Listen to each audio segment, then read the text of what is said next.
Good evening, everybody. Welcome to another episode of Let's Talk Jets Radio. Happy birthday to Papa Roush. Papa Tyson will be joining us Roush. in a little bit. Happy birthday. Um, Look who's finally made his return. Hollywood, how you doing? Welcome What's going back. What's going on, bro? First and foremost, happy birthday, Papa Roush. Oh, I know y'all are getting it in. They probably got some 1726 bourbon. Tyson come on the show full. You know how he do, so you know you can't help yourself. So it's gonna be a very interesting night. But what's up, I'm everybody? I scared for when miss he y'all. comes on tonight. I don't know Oh what boy, he's been up to or how the hey, birthday straight. celebration's going, but he could be on some shit when he gets on. Bro, So he's coming full force tonight, bro. You already know what yeah. he's gonna do, bro. He's gonna have shit face if he ain't shit face. So What's there to let's complain just get about? We got Tom Brady out of our lives for good. for Life good, life's okay right now. for good, bro, for good. You know what I'm saying? Man. Listen, man. Before we even get started, man, let's. I want to really harp on the Senior Bowl and how important this is. I Yeah, think go that for we it. have a prime opportunity to come away with this. And then tonight, also, man, I want to harp on some other things too. I want to talk about the draft. You know what I'm saying? And I want to give my opinion. I want to ask what people think are the three weakest point of our team. What's the 3 points of this team that you think we can improve to make us better? And then, like I said in my video, man, I hope you like the hoodie. I got one coming for you. Oh, It's that shit was nasty, dope. right? The black one? Yeah, Yeah, that shit was dope. fire. Hey, I got a white one and a gray one as well. But I There you got I got go. a black one coming your way.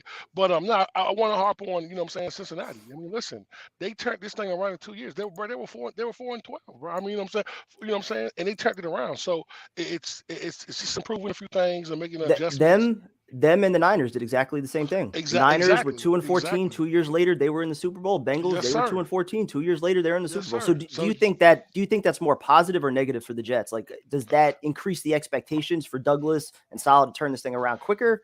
Like, how are fans going to internalize that's what I I, worry about. I think it like this. I think it gives us a great opportunity to come out next year and hit the ground running. I think this, man. This is Joe Douglas. What? It's his second draft, or is his third? Third, third. Third, I mean, I'd third. like to forget about 2020, Yeah, but yeah. But I'm going to say he hit it out of the park last year. So I think that this year right here, having a Senior Bowl, having a chance to see players that what I'm saying might go late in the draft. You know what I'm saying, that really makes me think he's gonna actually trade back to get more picks. You know what I'm saying? I think this draft right here is deep. But listen, this draft is deep in I don't want him to tackles. overthink it, though. I don't want him to No, overthink it I mean not because no, but listen, you look back at 2005, 2006, back-to-back draft classes were the foundation of our team for about 10 years. You got Revis, you got Harris, you got Debrick, and you got Mangold. And those two drafts back-to-back, yeah, yeah, those were your absolutely, four anchors that lasted you a decade. So if you're able absolutely. to find at least 3 or 4 more in this draft on top of Zach Wilson and Vera Tucker and Elijah Moore, if Oh, he yes, stays sir. healthy on the field doing what he could do, like those are two legitimate back-to-back draft classes that you can form a foundation around. Absolutely. But listen, man, when we come out the draft, man, what are we looking at? Like four starters? We have 9 picks. So if we walk away with four starters or four game breaking players, that's all we can ask for. But this draft right here is so tricky because actually this draft is not as strong in the two bookends, bro. Like, listen, I'm putting it to you like this: if we get old boy from Oregon, we're definitely in the playoffs. Oh, Thibodeau, Yes, sir, definitely in the playoffs. just My like man, that, we're in the playoffs. I think so. I think so. Doesn't matter But how Zach Wilson plays. no. Listen. It's gonna be Come other on. improvement. Listen, it's gonna be other improvements too. You know what I'm saying? But Okay. listen, the biggest problem we had last year. Listen, everyone is saying that it was the defense. You know what I'm saying? Our defense played bad last year, right? But Yeah. necessarily, it wasn't truly Terrible. the defense, man. Historically bad. Listen, exactly. But the offense played really, really bad too. In the first, 12, 13 games, they played horrible. The last 4 games, what I'm looking at. That's what I want to. That's what I want to build on. That's what I want to look forward in. So we're looking at the last 4 games. The offensive line played better. Zach played better. And what's I'll, the big? I'll even say the second half of the year, the offense played a little better. I No, I mean, there mean were a no. couple games with like Mike White and Yeah, but I'm backup just talking. quarterbacks in there where they played well. I'm But not talking about the backup quarterbacks prime time. I'm talking about Zach because that's our starter. That's who's going to lead us. yeah, We're going to go as far as he takes us. You know what I'm saying? So what I'm saying is this. So the last 4 games of the season, Zach played well. Offensive line played well. You know what I'm saying? I think the biggest issue that we have, man, is we need more game breakers. So for me, this is my own opinion, and I'll take whatever he comes from it. I think Joe Douglas moves. Listen, if he doesn't get one of those bookends, I think he moves back from 4 and he moves back from 10. you think he's gonna trade both? I think he'll move back. Yes, sir. And this is why. This is why. Listen, man. I mean, if you're looking at That okay, listen, scares me. if we don't get, listen, we don't get one of them bookends, man. Listen, I'm not listen. The kid from Alabama, you know what I'm saying. I think that what I'm saying. If we took him, he'll be playing as a guard. You know what I'm saying. You know what I'm saying. I think what you do with the Who, line Neil? is yeah. I think you play him. I think you play him as a guard. You know Really? what I'm saying. Really? Yeah, I think so. Or the kid from NC State play that kid as a guard. But I'd rather not do that because this draft is filled with tackles and guards. You know what I'm saying? You can actually mess around and get the kid from Boston College, man, maybe in the late second round, third round. This kid's a damn whole, he's a whole half a fucking monster. You know what I'm saying? So, but listen, this is the whole plan, this formulated plan, right? So you're going to fix the offensive line, and I'm going for playmakers. I'm going to get him. I'm going to get a receiver. And listen, the receiver that I want, and I'm going to give you guys credit. Everybody who reached out to me on Facebook, everybody who been messaging me on Twitter, I'm going to actually be honest with you, man. That kid Burks is absolutely a fucking monster. Kid is straight that kind of player. Yeah, we got a lot of messages about him. Yeah, man, he's yo, bro. I didn't really know who he was. So I started watching him. I'm gonna tell you, listen, man. The top receivers in the draft for me are gonna blow your mind. The top three, everyone is saying, I don't want. I either want Burks or I want the kid from USC. That's who I want. Give our quarterback one of those big ass targets. And listen, I don't need them to come in as a number one. You know what I actually think our number one is? Elijah Moore. He could be. He definitely could be. So exactly. Would you say that wide receiver right now is like the biggest position that could make the Jets take that leap if they get that true number one, or is it like a pass rusher? Is it a corner? Like what one position helps the Jets to take that kind of leap? The two things I think that help us, man, is pass rush and helping our quarterback with a receiver and a tight end. Absolutely. Listen, the line improved. You know what I'm saying? So, you know, once we got your man Van Roten out, the line really improved. Yeah. And I think McGovern is serviceable. You know what I'm saying? I would love the kid.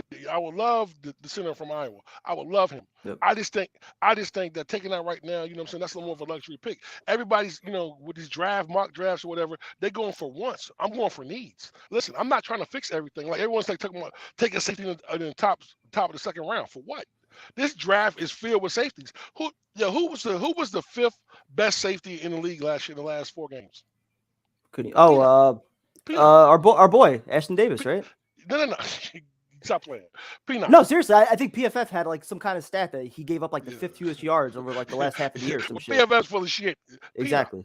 So listen, but we have Peanut. So listen, you already have Peanut back there, right? So everyone is saying, oh, we need linebackers, right? We took 2 safeties last year and made them linebackers. Now imagine these kids. Peanut, yeah, whatever. You know what I meant. Shit. Number 41. They said Peanut. Number 41. Listen, then we took 2 safeties last year as linebackers. So imagine these kids having an off season to put on weight, get stronger, know the system, get fast, and get better. You know what I'm saying? Listen. So then they got to learn a new position though, because they weren't really practicing at safety all year. Yeah. No, not safety. I'm talking about the 2 linebackers that we took that were safeties last year, Nasruddin and Sherwood. Yeah. You know what I'm saying? Okay, I see what you're saying. Yeah, they're gonna have a whole off season to get stronger. You know what I'm saying? To put on probably 15, 20 pounds of muscle to be able to play that position at a high level. You feel me? So I hear you. I don't see us taking a linebacker. You know what I'm saying? So what are we looking at? I mean, you know what I'm saying? Listen, I think what we do in this draft, I think everything's got to be about Zach. It's all got to be about Zach. I mean, we've been saying that about the quarterback position for the last like number of years. Like everything's got to be about Sam. You know, going into Zach's rookie year, everything's got to be about him. Yes, they tried to spend a little bit around him. I don't think the Corey Davis signing really worked out too much, and he had Becton out for the entire year. So like at this point, you almost have to reset. You know, you have one legitimate anchor on your offensive line that can be trusted, you know, beyond the next year or two. Other than that, you know, Fant's on a 1-year contract. We don't really know what the right side's going to look like at all, and we don't have any tight ends. So I think everything's got to be about building up your young quarterback. Watch what Burrow did. Give this kid all the help he needs. Yep. In prime time, listen, you know, everyone says Cincinnati was crazy taking a receiver over offensive lineman. Mm-hmm. Jokes on you, egg in your face. And listen, Yep. I'm gonna tell you something. But listen, this is what we're gonna listen. Look, we're gonna lose. Listen, we're losing. What's my man name? Number 88, receiver. Crowder or Keelan Cole. Keelan Cole. Yep. We're gonna lose Cole. We're gonna lose Crowder, and we're gonna lose Barry. And we're gonna lose Berrios. We're gonna lose Berrios as well. Listen, it's gonna depend on his price tag. Listen. I love Berrios, and I know what Berrios is, and I know what he does for his team. We're going to lose Berrios. Listen, he's a Pro Bowl punt returner, kick returner. How many passes he dropped last year? Not many. I think if like any. 1. I think like exactly. I think 1 to 0. So exactly. so why would a player like that you know fits your system? Why? I mean, unless he gets some kind of crazy contract, why wouldn't you bring him back? If you know that he can operate in your system and play well. Prime time. Listen, I know to bring him back. The problem is it's going to be money. Joe D is not going to haggle. He's going to put a value on Berrios, which I think is probably going to be somewhere between 5 and $5.5 million, and he's going to stay there. Somebody's going to come out there, bro. Look at the season he had last year, how productive he was, and they're going to give him $7-8 million. And the team north of us that we hate so much could actually make that contract. Think about it, man. You know what I'm saying? You. Why wouldn't you give a No, player like that's that? listen, that's Joe Douglas's MO so far. He's not going to overpay. And, but I think the one difference, or at least the one time that he did, was on his own waiver claim with John Franklin Myers. I think he definitely overpaid a little bit for John Franklin Myers. So and Berrios would kind of be in that same category, a guy that he claimed off of waivers that's kind of flourished so far in his first couple of years with the Jets. So I think that type of player, maybe he would overpay for. And I hope he does, because I want Berrios back. And listen, think about it now. Listen, and then prime time, we're going to lose 3 guys on the defensive line. We're going to lose Shepard, Foe, and we probably let go Rankins. Yep. And his price tag, like $8 million, whatever it is. Yeah. Now listen to this though, prime time. If we get a booking, if he goes out and get a booking on the other side of Larson, you know what I'm saying? Listen, what I'm saying. You move Franklin Myers back in, you slide him right there. You know what I'm saying? It works. Listen, you know what? Him and Q in the middle with Lawson and some young pass rusher on the other side. If you can get Thibodeau or whatever, I mean, that'd be fucking amazing. Yo, this is what I've learned. This is what I've learned from San Francisco watching them in the playoffs. Yo, listen, if you can get pressure with 4, you can drop 7. You're gonna be a hard team to beat. Yep. It's gonna be a very difficult team to beat. You know what I'm saying? And that was the Jets' problem this year. They couldn't touch the quarterback. Yes, sir. Yes, sir. And part of it may have been trying to cover up, for the inexperience on the back end. But regardless, I mean, they still weren't able to get home. We weren't able to touch quarterbacks at all for 60 minutes in some games. But prime time, I actually think that's what Salah's defense is. He doesn't want to blitz. He wants to get to you with 4. He wants to put pressure with 4 so he can drop 7 and make it impossible for you to throw the football. Yep. Listen, and something else everyone's been sharping about, and big up to Big Mike who sent me a message talking about, we're gonna take a cornerback in the first round. No, the fuck we're not. Listen, we're not. Listen, that would drive me nuts. Listen, I wouldn't be surprised if we don't take a cornerback to the 3rd or 4th round. Not me either. Next year, 2023, that's when you can address the secondary in the cornerback position. Right now, the only thing I'm taking on defense is either a pass rusher or a legitimate coverage linebacker. To me, the front 7 is a much bigger need than it is on the back end right now. Absolutely. Let me ask you a question. Honestly, do we really need a cornerback? Echols played well. Yes, we need a legitimate number 1 corner that can guard number 1 wide receivers. Yes. No, you trust Bryce Hall? You trust Bryce Hall and Stephon Diggs? Come on. Listen, I want to say this right here. I trust Bryce Hall with a pass rush. I'll trust him then. Prime time, look at the time that we allow these quarterbacks to be in the backfield. Bro, when you listen, if you have 7 to 10 seconds to throw the ball prime time, I don't give a fuck who you got back there. You have Deion back there. Somebody's catching the football. They're going to be open.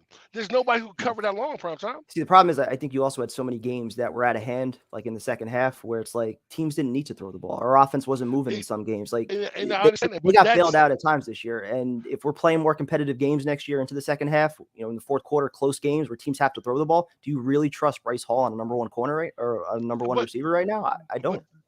But listen, not that that's the biggest need.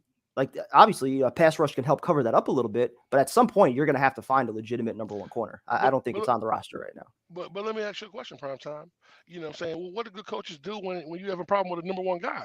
You put a safety over the top and you give him help. You understand what I'm saying? Like, listen, I'm off the notion of having a number 1 cornerback. I'm off the notion of that. You know what I'm saying? Brent, who's the best cornerback in the league right now? Ramsey, right? Probably. We'll watch Mike Evans. You got New England. J.C. Jackson, Tre'Davious White. We watching Mike Evans bust his ass, bro. Who left him running? If you know. Yeah. So what do you think Mike Evans would do to Bryce Hall then? Huh? So what do you think Mike Evans would do to Bryce Hall then? I mean, without safety up, he will bust his ass.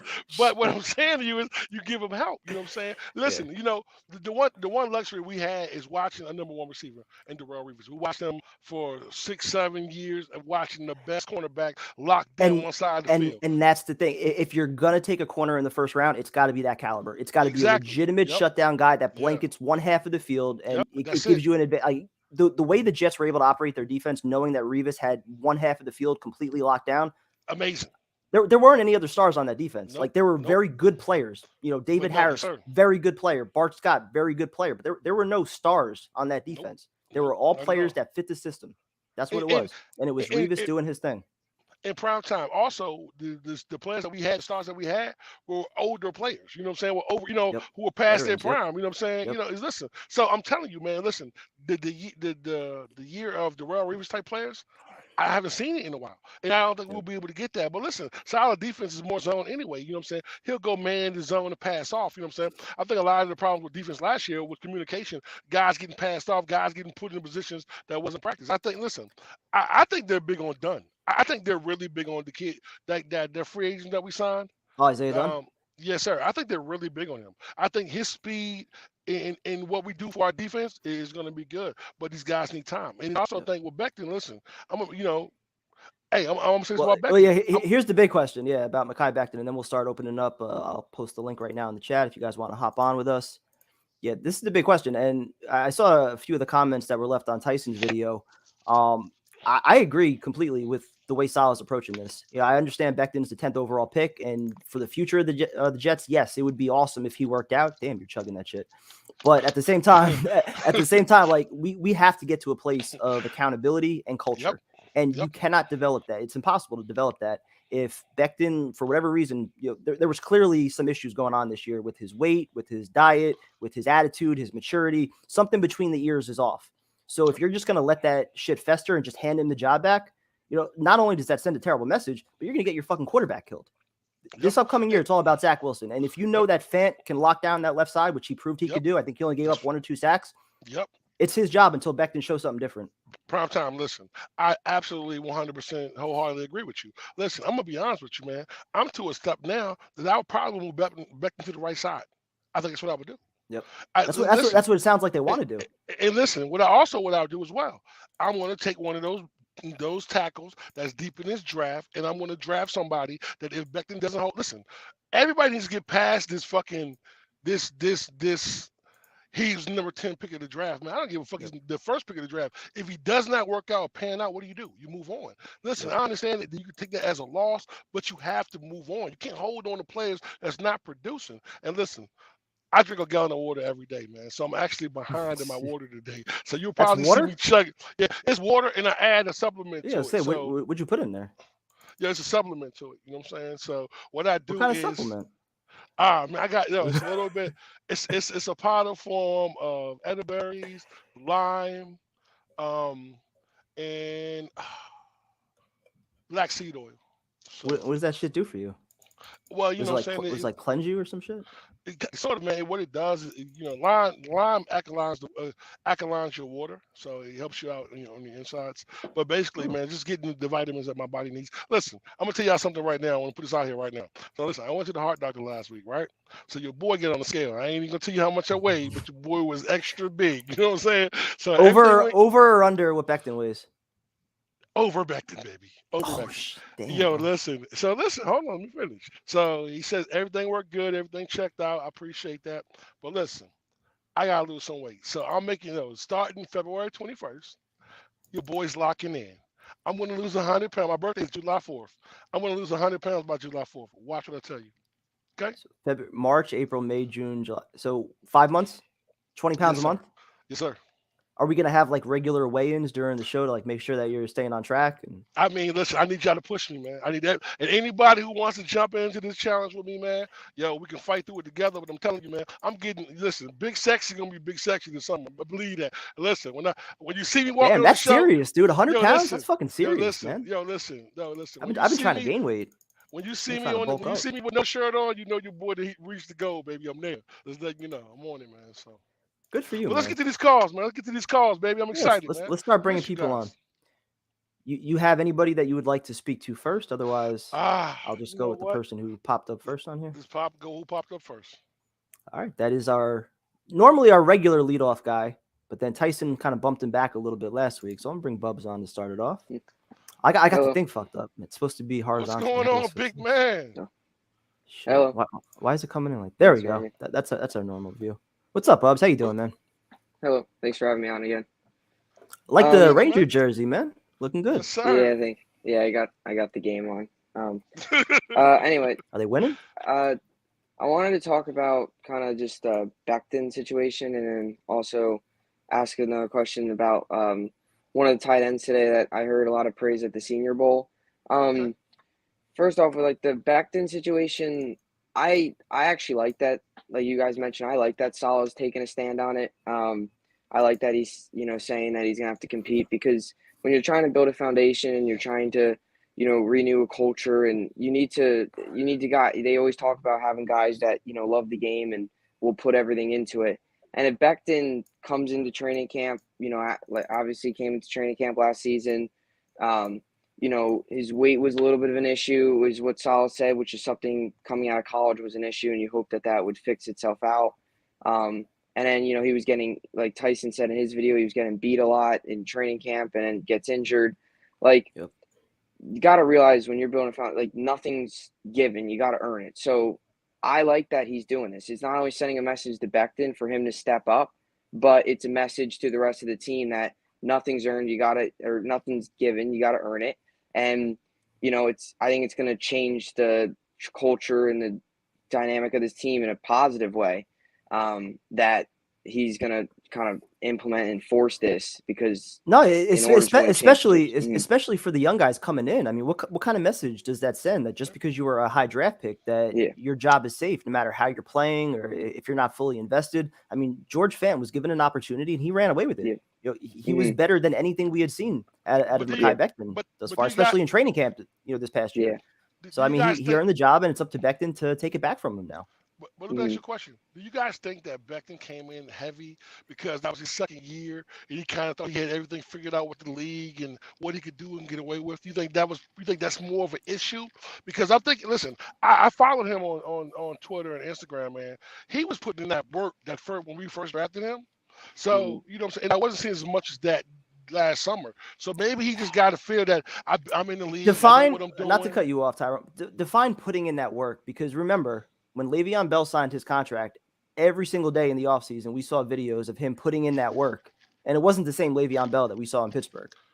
So I think it's easy for guys to post highlights of their workouts and things like that. But based on everything that Salah's been saying, clearly this player was not fully invested. Clearly there was some kind of issue with his motivation, his diet. Something was off. For him to come out and start saying all this shit, something's off. Then what do you do then? Listen, this is the whole point I'm making. This is exactly what you do. You make him earn his job back. But listen, but what if he doesn't earn it? Are you in a position to say, yo, I'm going to sit your ass down? Yeah, because I would. Right now, he has to earn the right tackle job. He's probably, I mean, unless you're bringing Moses back, I mean, that's probably a given that he's going to be the best player on the right side.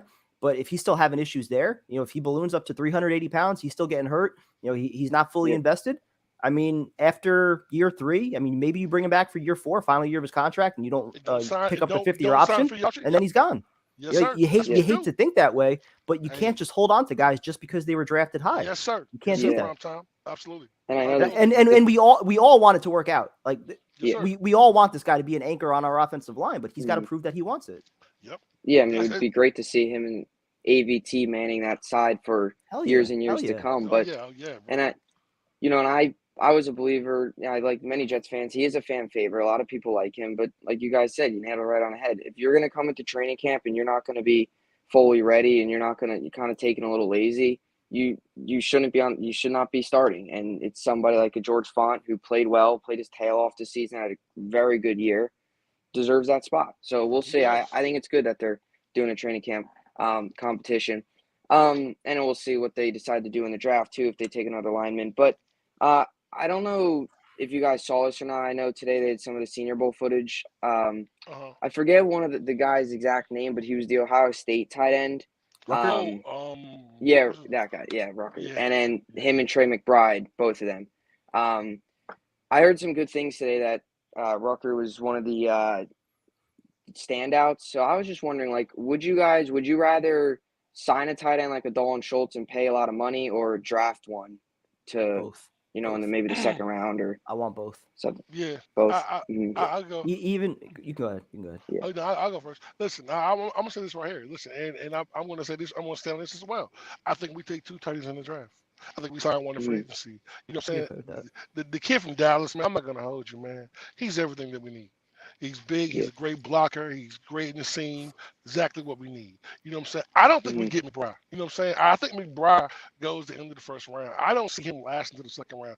This The kid is only reason we're athletic. not going to get McBride is because every single mock draft right now has the Jets taking him. And Absolutely. it Hey, never, hey, ever works out that way, in ever. prime time, Mhm. every mock draft I've done, I've skipped down to take McBride. So I'm not. So I know Yeah. we're not getting him. But I Yep. do like the kid from Ohio State. But I think that we take two. I think we coach. We got the kid from Iowa. We got the kid from Nevada. I think those are two quality tight ends that are going to come in. But I think that we need. I think that we sign one. I'm not sure we're getting the kid from Dallas. I just think that Mhm.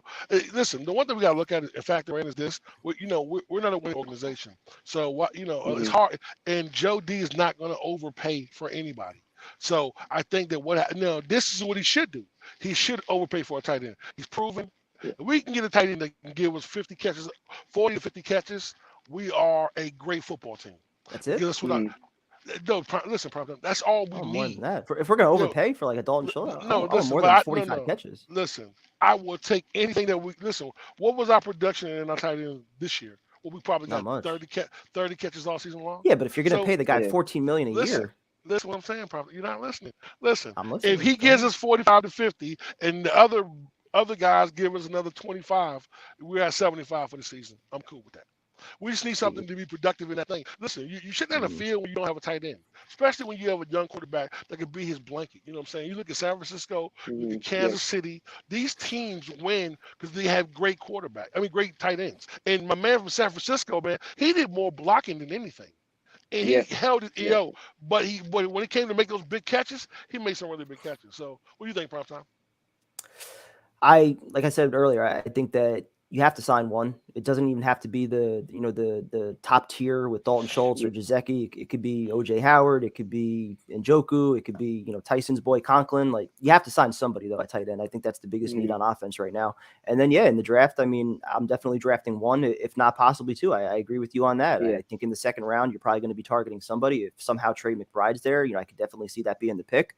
I haven't really studied a number of the tight ends. I know a lot of people are talking about Rucker today. Apparently, he stood out at the Senior Bowl. I'm big on Jake Ferguson just because I think he fits the Jets' offense a little bit more. Yeah. When you look at a lot of the things that he was asked to do at Wisconsin, he was in motion. He lined up at H-back. They kind of used him all over the field. So I feel like that could be Yeah, a good fit for LaFleur's offense. He's a strong blocker. He can catch the ball. He's got good athleticism. I just think he's a well-rounded player that would kind of fit what we're Mhm. doing here. And I think that's kind of going to, be what it's about, finding the right fit, a guy that's well-rounded, that can block, but also catch the ball as well. Yeah. absolutely. And Absolutely. even watching that Rams game Sunday, like Tyler Higbee went out and their backup came in and made a huge impact. It's something that like the Jets, Yep. we've been hit with the injury bug these past couple of years. Seems Yep. like New York sports in general has been nailed. So Yep. when you get an injury, let's say you sign a guy, he gets injured. If you have another solid rookie, behind him, it's not much. It's not a big loss. Unlike if what we got now, we're working with Tyler Croft and Griffin and and, all sorts of guys, and and you it's and not you know work. It's not good. and you know what's crazy? I think honestly, I think that the reason I think that we're gonna have a whole new tight end group anyway. But I think what they're Hmm. gonna actually do and why I say they're gonna take two is because they want to run two tight end sets. I think they really want to do that. You know what I'm saying? I think I that think they that wanted to opens do up. that more this year. They Yeah, just didn't have the talent to exactly. do it. But Yep. we're just like it was so crazy, man. And you got to blame Joe D for this, man. The lack of tight end. You know what I'm saying? But listen, we went from a era where we didn't draft the offensive lineman in 12 years. So now that maybe we'll go to the point where we'll start drafting tight ends. But I definitely feel you now. What do you feel about fullback? Me, Well, um, drafting a fullback? Yeah. Bring back uh, Wesco. Why not? yeah, let's go. I love Shoot. my man from San Francisco, man. He's a straight monster, bro.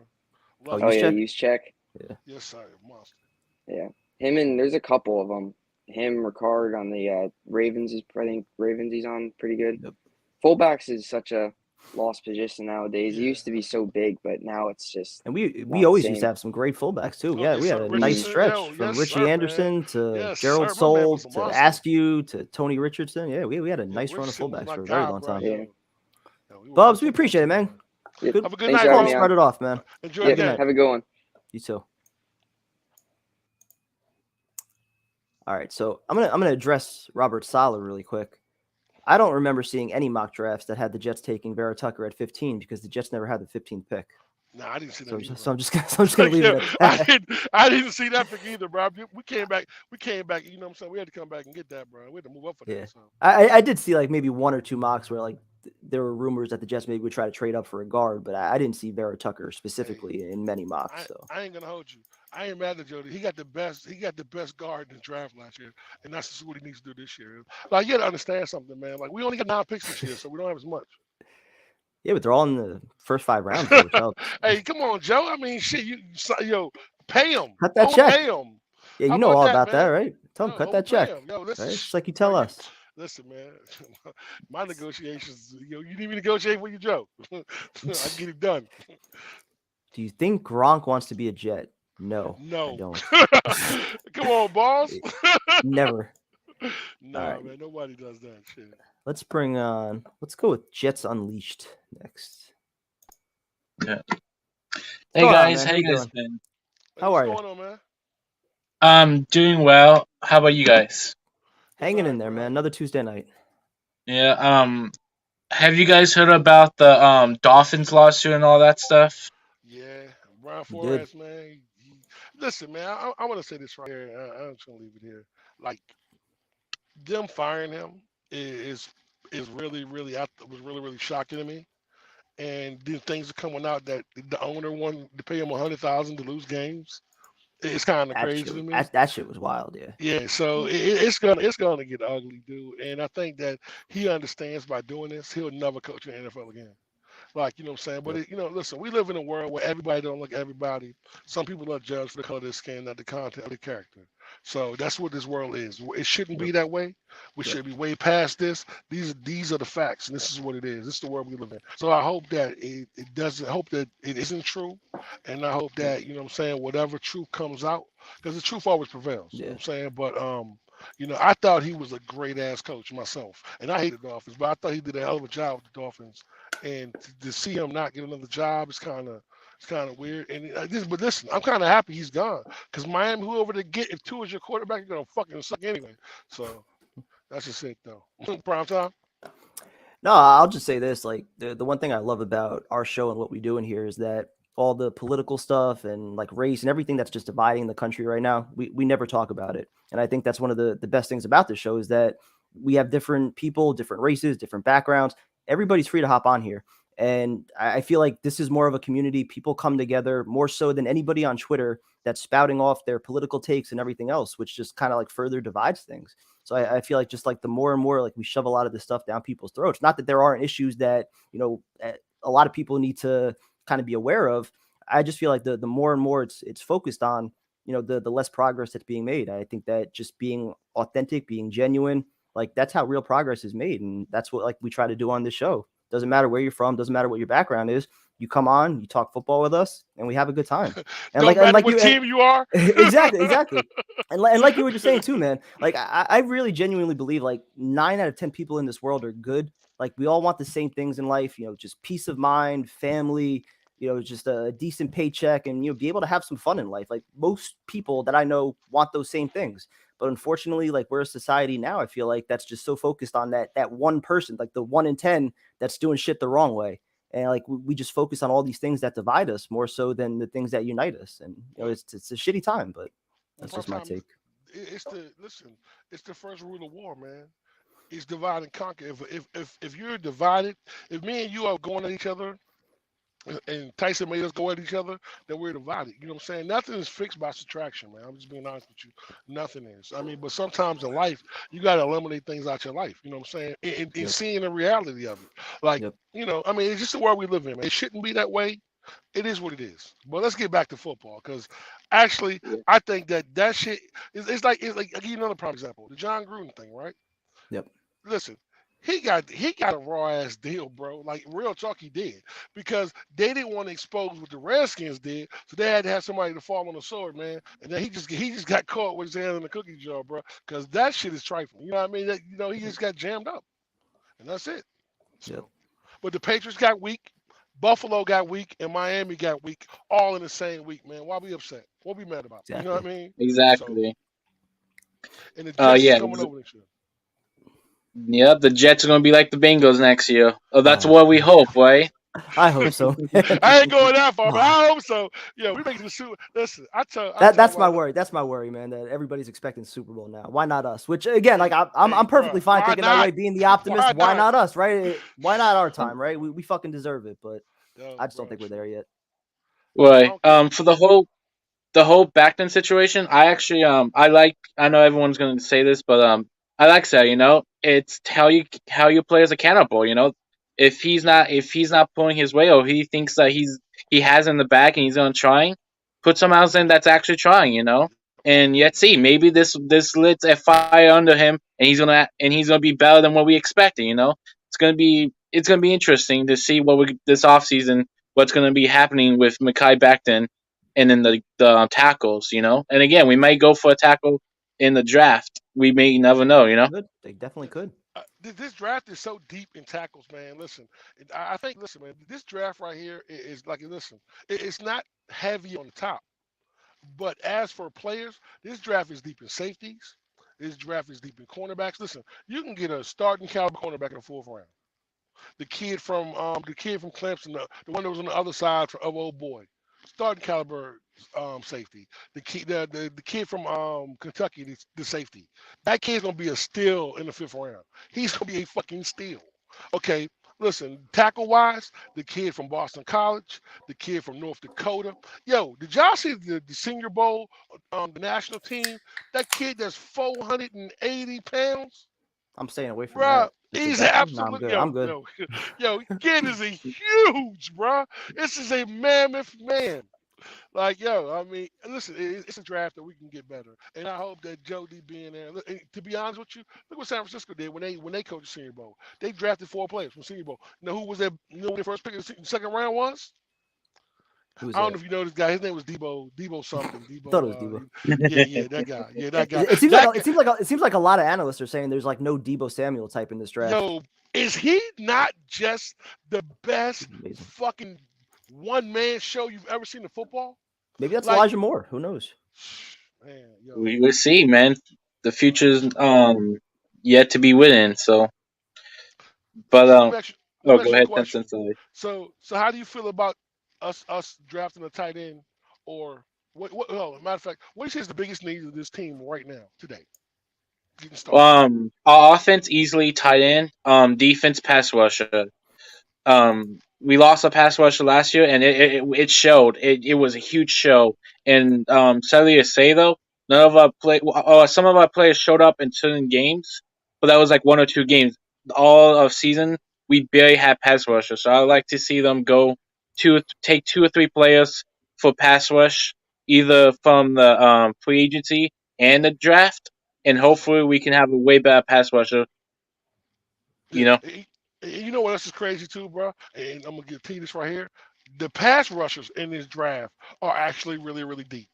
The kid from Florida State, the kid from Wake Forest, the kid from Cincinnati. Um, it's some players that could be had in the second round. The kid from Georgia. You know what I'm saying? Like, listen, everyone's stuck on the top tier players, the top three. But after that, man, it's still like 4 or 5 guys that could come in and make a day one impact. You know what I'm saying? So the kid from Florida State today, bro, he was killing them in practice today. I mean, Glad he I'm, was, I'm bro. glad you're learning all these draft picks. I'm still trying to keep track of all the free agents. and Well, everything. I drive all day, so you know what I'm saying? I got a chance to That listen. makes it easy. I got a chance for them to talk about every player in the Senior Bowl, so I got the chance to listen. And when I'm at home, I just, I'm doing my drafts myself, and I'm looking at players, and I'm looking at highlights. Like I said, well, Burke. Listen, I'm being honest with you, man. If we don't take Burke, if Burke's going between 4 and 10, he's not gonna be there, man. That high, you think? Yeah, he's going between Yeah. 4 and 10. He is, Oh. bro. He is, bro. Listen, man. Listen, this kid he's not Debo. He's like a mixture of a Randy Moss type. Wow. Like, he's just a freakish athlete who's like 6'5", and he's solid like Debo. He's a bigger receiver. So you know what I'm saying? The kid is just the kid tape is nice, man. And then, I like the kid, like I said, from USC. That kid, man, he's like six. He's gonna be he played college basketball. Yo, go listen. I want to give me a guy 6'5" that can go post them up, jump up, and grab the contested balls. Listen, Isn't that what Corey everyone's Davis is supposed to do? Listen, I'm not looking for Corey Davis to be a number one. My biggest problem with Corey Davis, and this is why I said that we have to take a receiver and bring some more in. Corey Davis dropped a lot of balls. And he didn't drop ball. He dropped a lot of big time catches that could have made the game go a lot better. So, you know what I'm saying? That was a big issue. So we have to be able to understand that, listen, we have our problems, but we have to get Drake London. That's it. Thank you. Appreciate it, man. You know what I'm saying? Exactly. Megatron. Yo, That's a yo, comparison. bro, That listen, man. Listen, he's Mike Evans with speed. You know what I'm saying? He's Mike Evans. Listen, when Mike Evans came out, man, in the draft, man, no one thought that everyone knew that Mike Evans was going to be a good receiver. No one thought he would have the impact he had, bro. Listen, he's 6'5", bro. You know what I'm saying? Like, yo, listen, the average cornerback 6'1". Go ahead. Doesn't it seem like this offense, though, in LaFleur places more of an emphasis on good route running as opposed to just being big, having speed? Isn't that why Mims kind of struggled a little bit? Listen, not necessarily good route running, good blocking as well. You know what I'm saying? But listen, these big guys can make those routes. You know what I'm saying? You have a target. Listen, man, listen. Mims' problem is, man, Mims came from a run and gun type offense that did not work. Because everyone's talking about getting Ridley, right? Ridley does not fit our system at all. At all. So what's the point of drafting him? You know what I'm saying? I hear you. So True. Jets Unleashed. Great talking to you, man. Anything else you wanted to add real quick before we let you go? Would you guys be surprised if you took a center at 10? no. At 10, no. At 4, I'd be shocked. At 10, I don't think it would be that much of a reach. What center do you want? I'm trying to remember. What was his name? Better be Linderbaum. That's the only guy worth it. Yeah, that's the only guy worth considering there, I think. Why? The one guy, I'm trying to remember his name. His name is Linderbaum, just don't. From Iowa? Yeah, Iowa. Yeah. I heard he's been really great, and he could be a because I know center for us is a huge because I know Tyson. You said that the center we have right now is manageable, but when you go into pass protection, you need a great center to help you with a quarterback, and a center helps with all that. And this year we got a lot of problems with the O line not being able to block, having the blocks, long assignments and all. So I think that he will help. Just look back at the stream we did the other night, looking at the '98 playoff game against Jacksonville. Look at how many plays Mawai was like 10 yards down the field, throwing blocks, laying guys out. Like that is what this Jets offensive line needs right now. Vera Tucker, I mean, that's a good start. Hopefully Becton can add to that and stay on the field. But having a guy right in the center, right in the middle that can call shit out, that's what we need right now. Yeah, but I think that listen, I'm gonna be honest with you. I feel the same way. Listen, I like Linderbaum, and I've taken him in every mock draft I've fucking done. But I think what happens is this: I think that they're comfortable with McGovern, and I think that listen, right now in the National and the American League in the Senior Bowl, right? You know who's gonna win this game? Who's that? The American League. You know why they're gonna win? Because every center, they have actual centers on their team. The Nationals don't have one guy who plays center. What these rosters are yet. Exactly. Listen, they haven't had one guy who actually plays center. That's why they're going to lose. There's going to be some fumbles. There's going to be some bad snaps. This is what's going to end up happening. So listen. So these our coaches right now are working with 2 or 3 centers right now that they said, look, we can get this kid right here in the 3rd round. We got McGovern for 1 more year. Zach's comfortable with him. We get another right guard in here. We move back and over. A line is complete. We have some stability for a while. Then we draft the center and give him a little time to get everything together, get his feet under him. This is going to be Zach's staple for the next 10 years, 5 years. That's how you win. You know what I'm saying? Linderbaum is a great guy, and if we can get him, I'm more than happy to have him. But what I'm saying to you is this, like, yo, listen, we need prime picks everywhere. You know what I'm saying? And I think McGovern, they're high on McGovern. I think that he rated once we got man Van Roten out there, his numbers went up. You know what I'm saying? So big difference. But thanks for calling, bro. Appreciate it, man. Yep. Great talking to you, man. Great talking to you guys. Go Jets. Have a wonderful night. Have a good night. See, the problem though also with McGovern is that he's only got 1 year left on his contract. So like even if he has another solid year, like do you feel comfortable giving him another 3-year deal? No. I think that we keep him for 1 more year. I think, listen, Zach is comfortable. Do you want to give Zach a rookie quarterback? You know what I'm saying? A rookie center.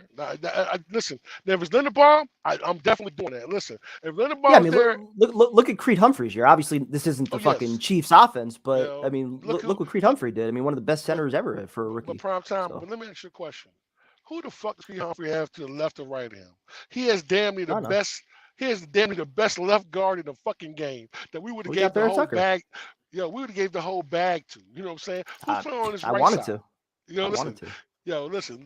Listen. I mean, he has a really good team and a really, and a really great, a lot of weapons. So, you know what I'm saying? Listen, Kansas City lost that game because they didn't adjust to what Cincinnati did in the second half. Cincinnati was smart, and I give them credit. And that was really risky what they did. They didn't show their adjustments to after the second half. They were going to switch up everything. They didn't do it in the second half. Now, if they would have did that in the first half, Kansas City would have been able to adjust to that. They didn't adjust to that. So Andy Reid and Eric the Enemy were the problem. And then not going for that field goal when they should have went for it was crazy. So that's why they lost at the end of the first half, that's where they lost sir. the game. Yeah, not getting lost the points game. at the end of the half. Yeah, absolutely. And then, Mahomes trying to do what Mahomes does. But listen, he had time for days. Listen, they line vastly improved. They didn't lose the game. You know what I'm saying? Cincinnati switched up. They didn't adjust. You know what I'm saying? So, but look, who beat Cincinnati this year, though? Jets did. Mike White did. Absolutely. Look. So if the Cincinnati won the Super Bowl, we'd have won the Super Bowl, right? Oh, shit. And we beat the Rams last year, too. I mean, we should be in the exactly. Super Bowl right now. Exactly. We beat both teams that are in the Super Bowl. Exactly. Yes, sir. All right. Let's go with Joe the Jet G. Hey, guys. What's up, Joe? What's up? So What's up, I man? wanted to ask on what do you think about? I know Eddie Pinheiro has been like such a great kicker for us, but like the Bengals, they drafted Evan McPherson in the 7th round last year, and I think the Raiders drafted their guy in the 7th round. What was his name again? What was his name? Carlson? Oh, Daniel Carlson. Yeah. Daniel Carlson. I think they drafted him in the 7th round. There's a guy I want to draft in the 7th round, the later rounds, or if he's available as an undrafted free agent, definitely go after him. That's Cade York out of LSU. Javi was on the show last week talking about him. Yep. Yeah, no, he is clutch with the kick. There was like a kick where like it was like a fog, and there was like a fog in like the goalpost, and there's like a 57-yard field goal, and he drilled it. So that type of kick, okay, sign me up. If he can make those type of field goals in the fog in a 57-yard climate, sign me up. So let me ask you this then. Right now, we don't have any picks in the 6th or 7th round. So would you feel comfortable taking him in round 5? Round 5. Maybe, possibly. Like, yeah, maybe. That's a big maybe. Not that it shouldn't be difficult to trade down and get a 6th or 7th round pick. I mean, we've done it almost every year, but I mean, it is. If they stayed pat, do you think he's good enough to take in the 5th round? Not in the 5th round, no. In the 6th or 7th round, definitely, because that's usually the range for kickers. Yep. But like you're seeing like Evan McPherson drilling kicks left and right. You see the Tennessee game, and now you saw the AFC Championship. He nailed every postseason field goal. Yep. And listen, you know what, man? I'm going to give you straight credit, man. Listen, you're not lying, man. Listen, that kid drilled a 52-yard kick to send him to the Super Bowl, bro, and was like, I'm going to make this shit before he walked on the field. That's the kind. Sign me up for something like that in the 7th round, 6th round. Absolutely, man. I agree with you on that, man. Listen, it's time for us. Listen, we took a punter, a year before last, and everyone thought, well, how do we take a punter? Ended up being a really good punter. So Yep. I hopefully Joe D will get. Listen, that's another thing we need. I'm sick of getting field goal kickers every second. I think the punter that we released actually was a little better than the one we drafted. But... I ain't going that far. Listen. My punter got the hit of the year, bro. Listen. Whenever nice. He made a hit. He's paid to punt. Whatever your punter later would, bro, I'm okay with that. But nah, I think what ended up happening is I think that we should do that because listen, that's the biggest issue we've had in the last couple of years, man. Is we keep having to get field goal kickers in. You know what I'm saying? Yeah. When we lost old boy to Seattle, man, we have been right since then. You know what I'm saying? And he was broken, and we fixed him. His ass when he got $20 million from Seattle. So I think. Jason Myers was a beast in 2018. He was a Pro Bowler. But not to mention one thing, that the guy I want, his last name is York. I mean, New York, Cade York. Right? I mean, come on. It's perfect. It goes together. Like, I can picture it. York, baby. Here's a good question, because Tyrone brought this up earlier in the show. What are the chances you think that Joe Douglas trades down one or possibly both of the 1st round picks? I've said that. listen, if he doesn't get one of those bookends, listen, everything they're doing, bro, is either to improve Zach or to improve what Salah needs to be successful. You have Yeah. to give your coach So what he why needs to not be stand successful. pat and take the best player available? Listen, the best player available ain't necessarily what you need.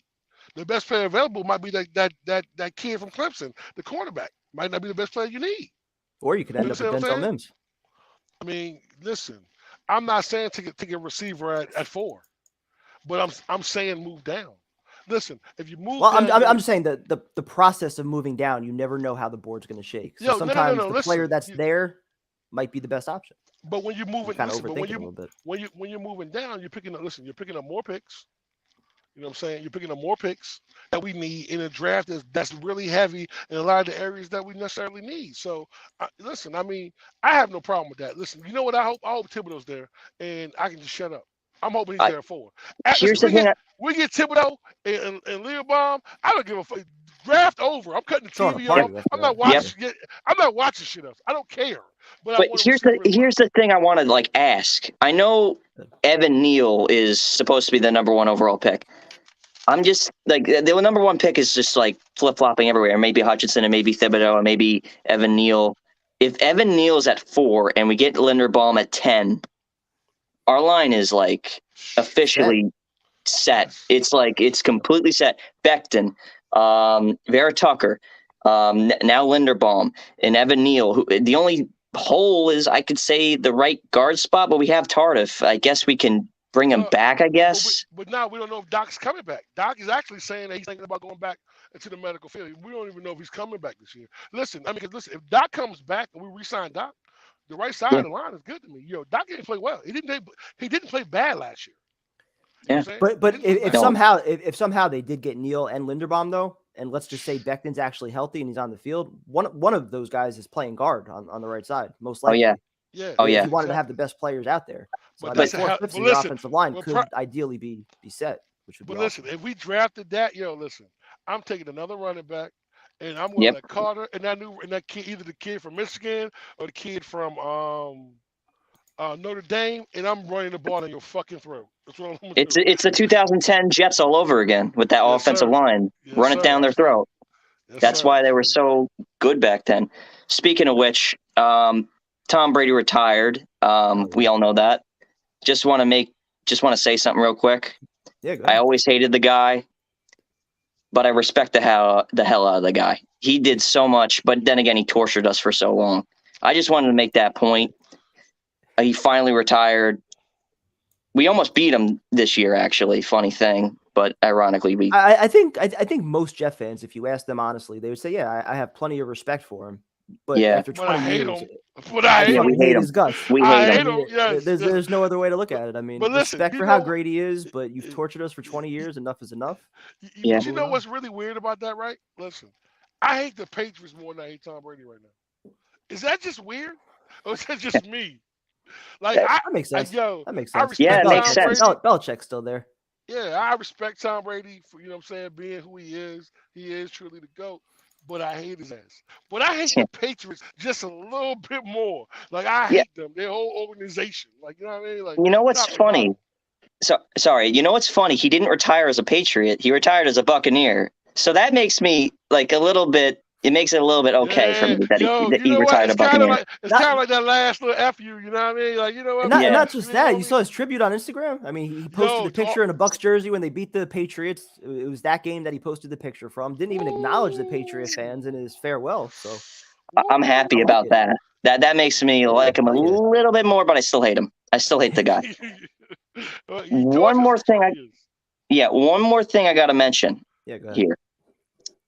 So it's the tight end position again. I got to mention that. So if we can take 2 tight ends, like Tyson said, the Patriots did that back all the way back, I think 2010 when they took Gronk and Aaron Hernandez. Ironically, Aaron Hernandez became crazy and he was a nutcase, but that possibly would have been the greatest tight end duo ever. So I'm thinking if we can get Ruckert and McBride, double dip there, those guys can catch and block. So we can get like possibly the best 2 tight ends in the NFL. Oh, that's too I like crazy. the way you're thinking. I like the way. But like, it's like we get extra passing attack. Going back to back in round 2. Yo, Yeah. no, Ruckus going third or fourth round. He's not going in the second round. No, he's not. Listen, bro. Listen, I said that earlier. Listen, we're going to draft 2 tight ends, and listen, it might be one of these kids from the Senior Bowl. You know what I'm saying? I think it's definitely one of these kids from the Senior Bowl because it's going to be a kid there that they're working with, that they're seeing stuff. That listen, why do you think McBride's on the second team? They're not dumb. They're not gonna have him go out there and look like a straight monster with everybody there. I wouldn't do the shit. I can't blame him. You know what? You're on the second team, bro. You know what I'm saying? Let me give you limited snaps. You know what? This kid ain't all that. Yo, listen. If we take 2 tight ends, listen, you know how that changes dramatic what we want to do, especially 2 guys that can block and catch. You know what I'm saying? That changes everything you want to do with this team, bro. Listen, I mean, we're a run-first team. People need to understand that. And then you're going to have a quarterback like Zach who can throw the football and make all the throws. So once Zach gets better and understands to take the check down, but then imagine giving Zach 2 tight ends, a big-ass target receiver, plus Davis, plus Elijah Moore. You open this offense up completely to where you can do whatever you want to do in every avenue and attack in every different way. Not in between the lines, in between the marks, the seam, the routes. You can really, really put pressure on teams, man. If we do that, we might just become the Bengals this year. We might just be in the Super Bowl. I mean, like, come on. The offense needs to be dangerous, and that can make the offense really dangerous. I'm telling you this right here. If the Jets are the Super Bowl, man, I'm going to be really honest with you, bro. I don't give a fuck what bill get paid. I am not paying it. I am at the Super Bowl. I don't give a fuck. I could be homeless, and I'm not paying no bills that month, bro. Wait, Trav, what reason would you be upset if they took back-to-back tight ends? Well, I mean, again, maybe in round 2 it would be a reach for whoever you're taking other than McBride. I don't know what the grades are on the other tight ends, but if you're getting 2 legitimate tight ends, I'm not going to be upset. I'm not going to be upset at all. Yeah, Travis. Especially if they don't sign like a prominent free agent. Listen, if we sign a prominent free agent, we're definitely getting one. And imagine, getting the kid from Dallas and getting McBride, or getting the kid from Dallas, or getting my man Rutgers from Ohio State. Both of them guys are like 6'5", 6'6". Imagine having 2 6'6" guys on the offensive line that can block and catch. Yo, man, listen, change the game up. Yeah, I know. But I mean, the last great tight end that we rolled out there was Dustin Keller in 2010. I mean, and he helped Sanchez a lot. He was good, but he wasn't even great. I mean, that just shows like how bad our tight ends have been for so long. He wasn't even a good blocker, but he was fast as shit. Yo, you remember that play where Ray Lewis lit his ass on fire, bro? I was at that game too. Play, I remember. I was there too for that one. Yo, you know, there was like a 45-minute rain delay with the lightning and shit for that game. You know what the worst thing was about that fucking game? We got our ass beat. We did. That was like a 10-9 game, right? Wasn't it? Yep. Bro, no, that game was like 43 to some. Bro, they beat the brakes off our ass, bro. That wasn't the home opener. No. That was in Baltimore. Yeah, that was the one in 2011. That was in Baltimore. Yeah, I was at that game, bro. I'm telling you, bro, they beat the shit out of us, bro. And they fans talk shit to me the whole game, bro. Like it was, I think we scored like 2 touchdowns in the game. Like, bro, that garbage, man, that shit was miserable, bro. And it was a weird game too. It was like we scored like a special team touchdown and only a defensive touchdown. That was our only 2 touchdowns. Man. They beat the brakes off our ass, bro. It was an old-fashioned. Yeah, that's the game I'm thinking of. I think that was 2010, maybe. The home opener. There's like an hour and a half lightning delay. It was ridiculous. Yeah, that was bad. We didn't even see a touchdown. Yeah, but I really like looking at what the Bengals did this past season. They got Jamar Chase. They have an offense. They have a foundation now. And, this gives me hope. I'm happy that the Bengals made it to the Super Bowl because it gives me hope. Teams like that, teams that never won the Super Bowl or never been there in a while, finally going there, it gives me hope. So you're more hopeful as opposed to being a little bit nervous or worried that there's another powerhouse potentially to deal with in the AFC? No, because, I mean, the Bengals thought that the Bengals fans, to be completely honest with you, and everyone around them thought, they didn't think Super Bowl, to be perfectly honest. Well, they hoped Super Bowl. They didn't probably think so. They probably thought we're probably going to compete for the playoffs. Hopefully, make it to the AFC Championship game. Hopefully make it to the Super Bowl, possibly playoffs. But they made it to the Super Bowl. I mean, it can happen.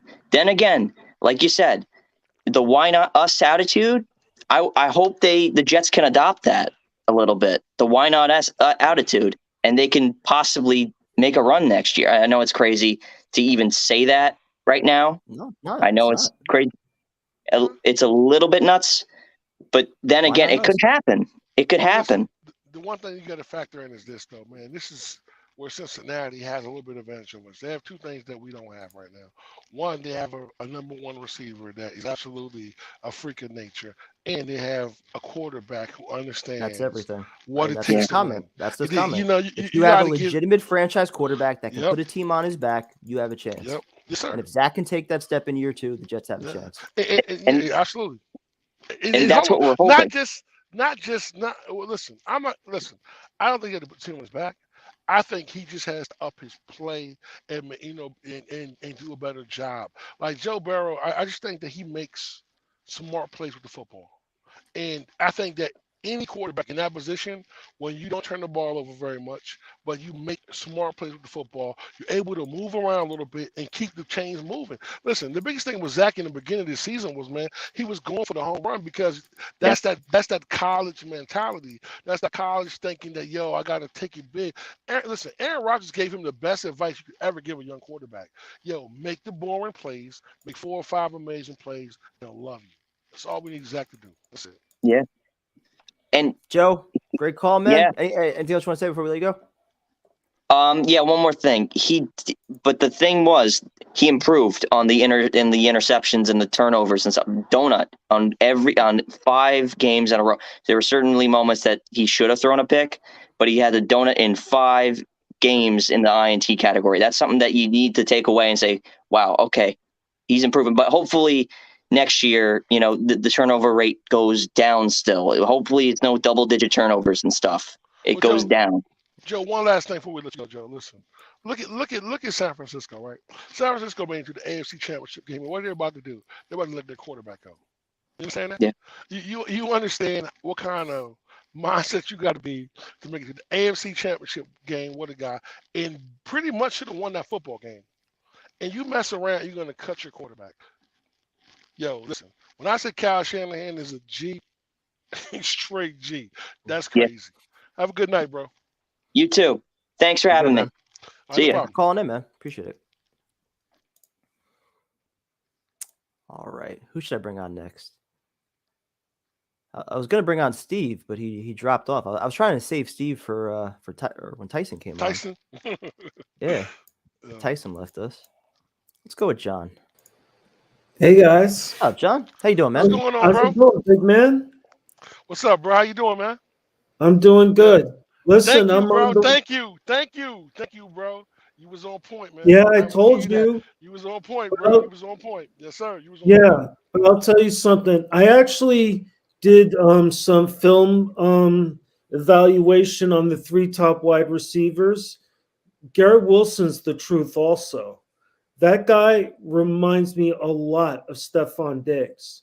It's insane route runner. Like, study his highlights. Like, just about every highlight, he has 5 yards of separation. It is uncanny.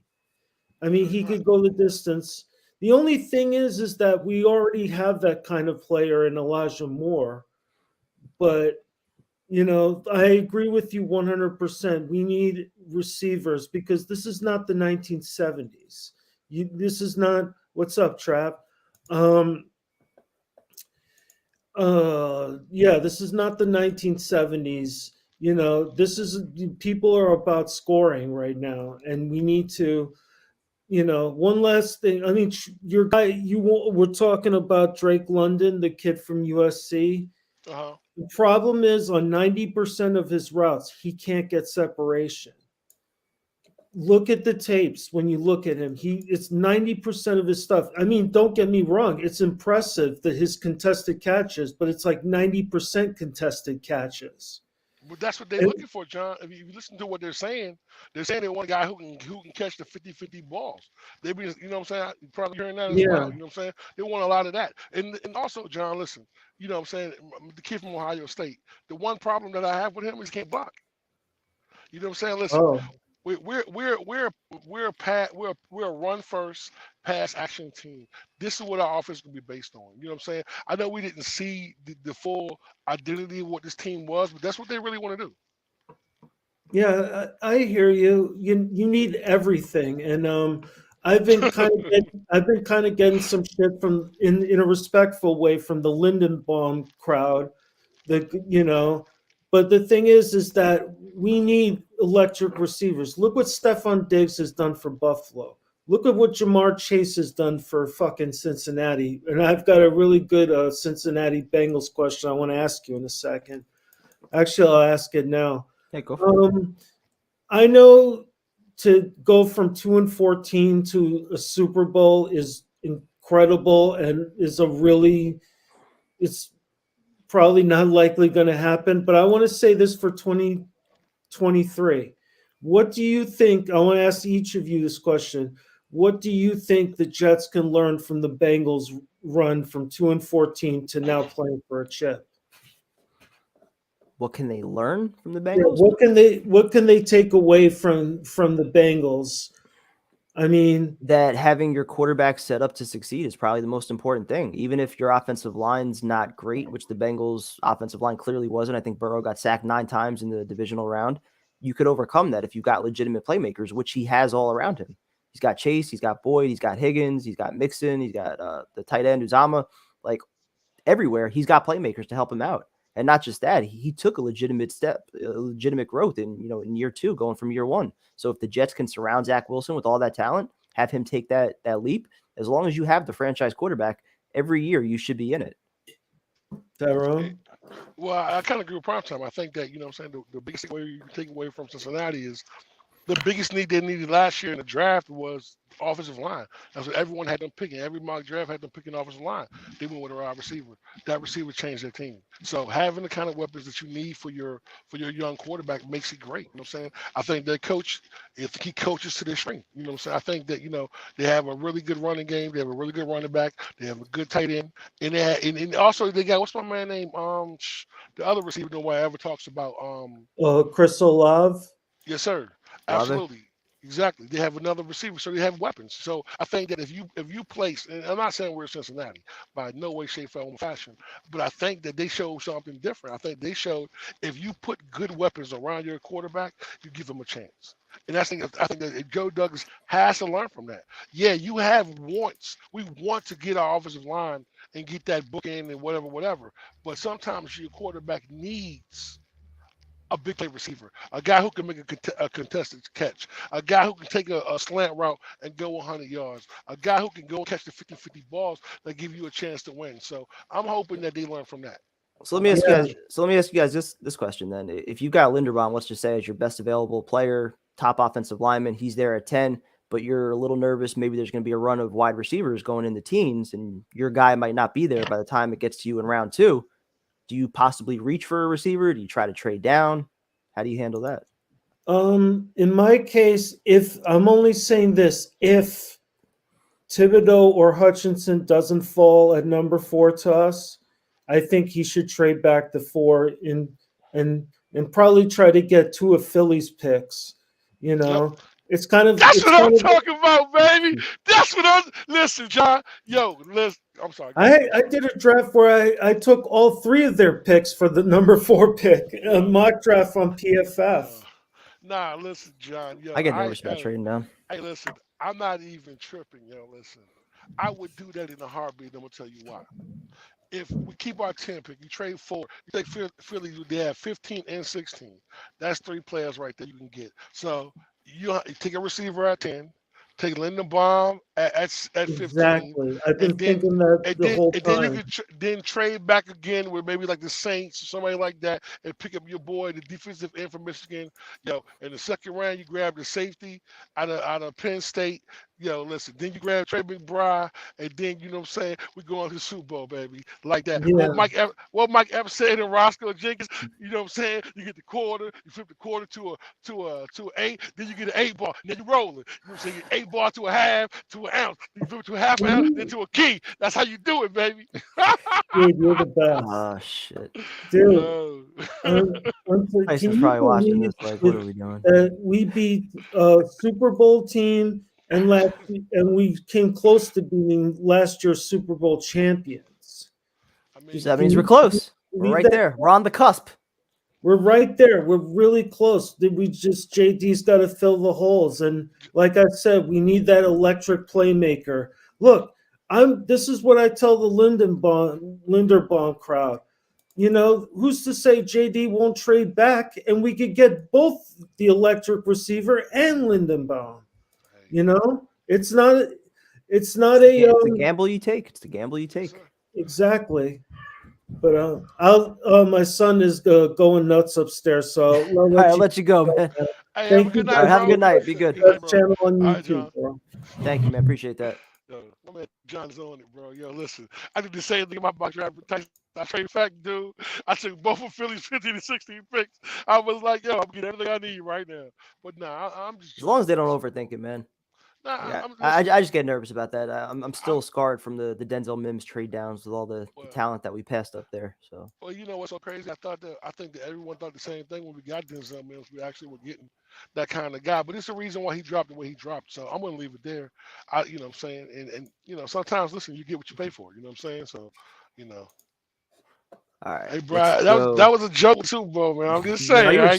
serious. You were serious. Don't put me out there like that. But I want to get there. I would love to get there, though, truly.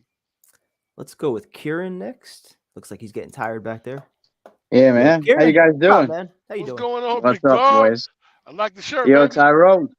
You know, when I look at this show a little bit sometimes, you know, I see Kevin and me. I think we're kindred spirits. I was a teacher. He's a teacher. I feel like you're the subconscious of the show. We got Afram, who's like the conscience of the show, and then you got like Tyson, who's like the id of the show. Like he's the one who's like crazy, and then you, Tyrone, are like the devil on the shoulder, just kind of throwing your little things to let us know. But forget all that. I just want to say I appreciate you guys. Tyrone, I love seeing you on the show all the time. Kevin, you're the man. I love the cooking. I'm a cooker. I like to cook a lot as well, and we talked about that. But let's put that for another time. I was wondering, on the Twitter, I get like these people that are like, throwing me like Chase, like we need to get a wide receiver, right? But the thing about Chase and Burrow, Burrow is like one of a kind, man. I mean, he has the moxie of, I don't even know, like he's just like something else, right? Because he's like, he wants to be in Ohio. He wanted to be in Cincinnati. He wanted, Jamar Chase decided to take a year off. They played together in LSU and won a national championship together. And then he got drafted and went to Cincinnati, had a great year. And Chase decided to take the year off to get right. And then I think they decided together during that year, they're like, okay, Burrow is like, you're my boy. I'm going to make sure that you're drafted at this point, at this place, because I trust in you and I need you, right? Over a guard or an offensive lineman. You're my guy, right? And this is how he's attracted all these guys and got them all there inside, because he believes in them and they believe in him as well. You know what I'm saying? So it's like a different story.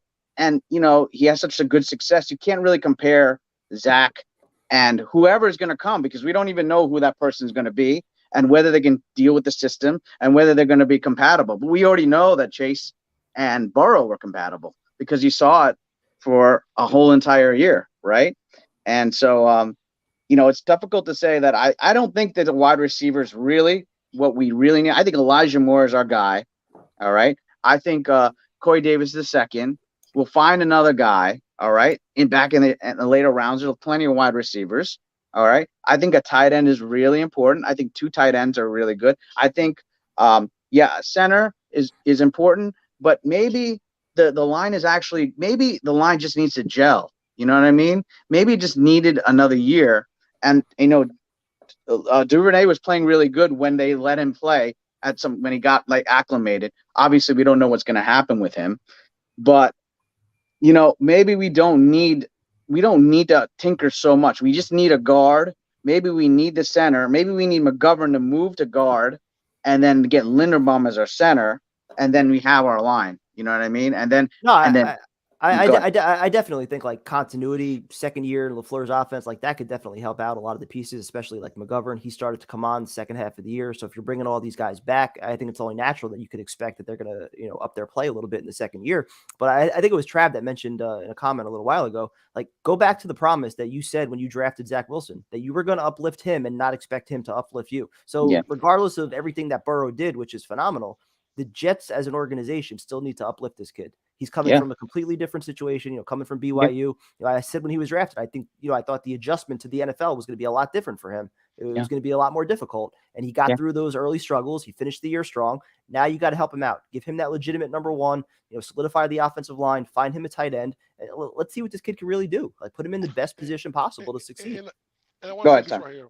First of all, man, I want to thank both of y'all for being amazing teachers, man, and helping these kids, man. And listen, if your kids are Jet fans, bump the grade up a little bit. That's all I'm saying. I ain't trying to call it. I'm just saying. But nah, listen.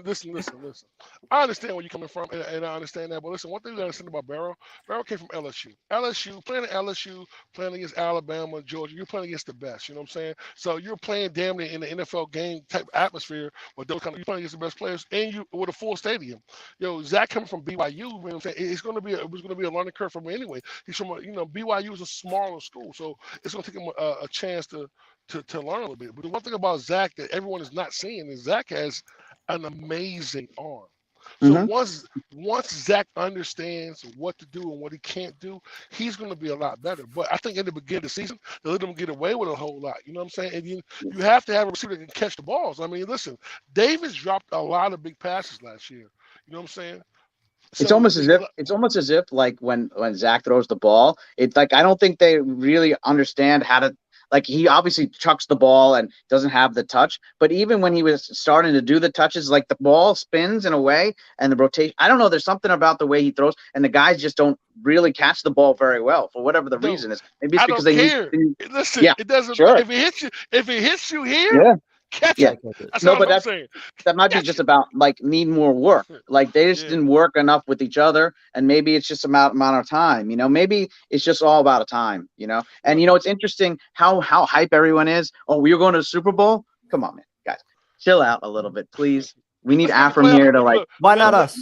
Why not us? True. 2022 year of the Let's make Jets. the playoffs. Let's just make the playoffs first, and we can. I'd be happy. I'd be happy or be in a contention for playoffs. Yes. I'll be happy with that. First of all, what I want as a goal, because I saw another tweet asking what would you be happy with in terms of wins, and I really would actually be happy with. Personally, I would be happy with, a over 500 record in the division. That's what I want. I want us to beat the Patriots once.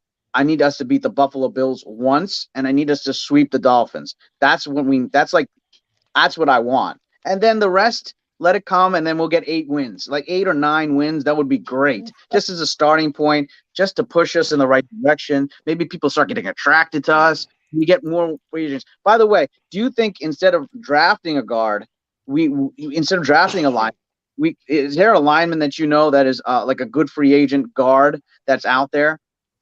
The dude from Chicago, what's his name? Primetime. Or Scherf? Is Scherf? I don't think they're going to go after Scherf just because I think he's going to be too expensive and he's got the injury history. I don't think they're going to really go after guys that have an extensive injury history. Tony, we should have got Tony last year. That's who I wanted. I don't think he was. I don't think he was coming here no matter what. I was just mad that they didn't put the offer on the table. Yo, bro, give him something to consider at least. Hey, look what man said. Make him an offer. He can't refuse. Maybe Jay knew.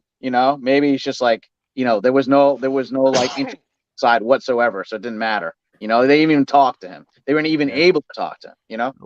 Something like that. But listen, I think that we'll go with I think they look for it. And we don't bring Doc back. I think that they'll definitely bring a guard in this offseason. But also too, but listen, man, I'm saying this right here. I honestly, why not re-sign Moses? You know what I'm saying? Why not? Like, I just think that you got him in the building. You know what I'm saying? I don't disagree. What is he? What is The only problem is he might be looking for a long-term deal. Like he signed late in the offseason because he wanted to sign. Like he was okay accepting less money because he wanted to eventually be able to sign a long-term deal. Well, maybe he'll sign long-term deal, but maybe we'll try maybe a 2-year deal. Maybe it's like a 1 year, 2, because he's a good depth piece, right? We need depth, and then ultimately, what if this Becton thing is like a challenge? This is a challenge. It really is. It's basically, all right, are you good enough?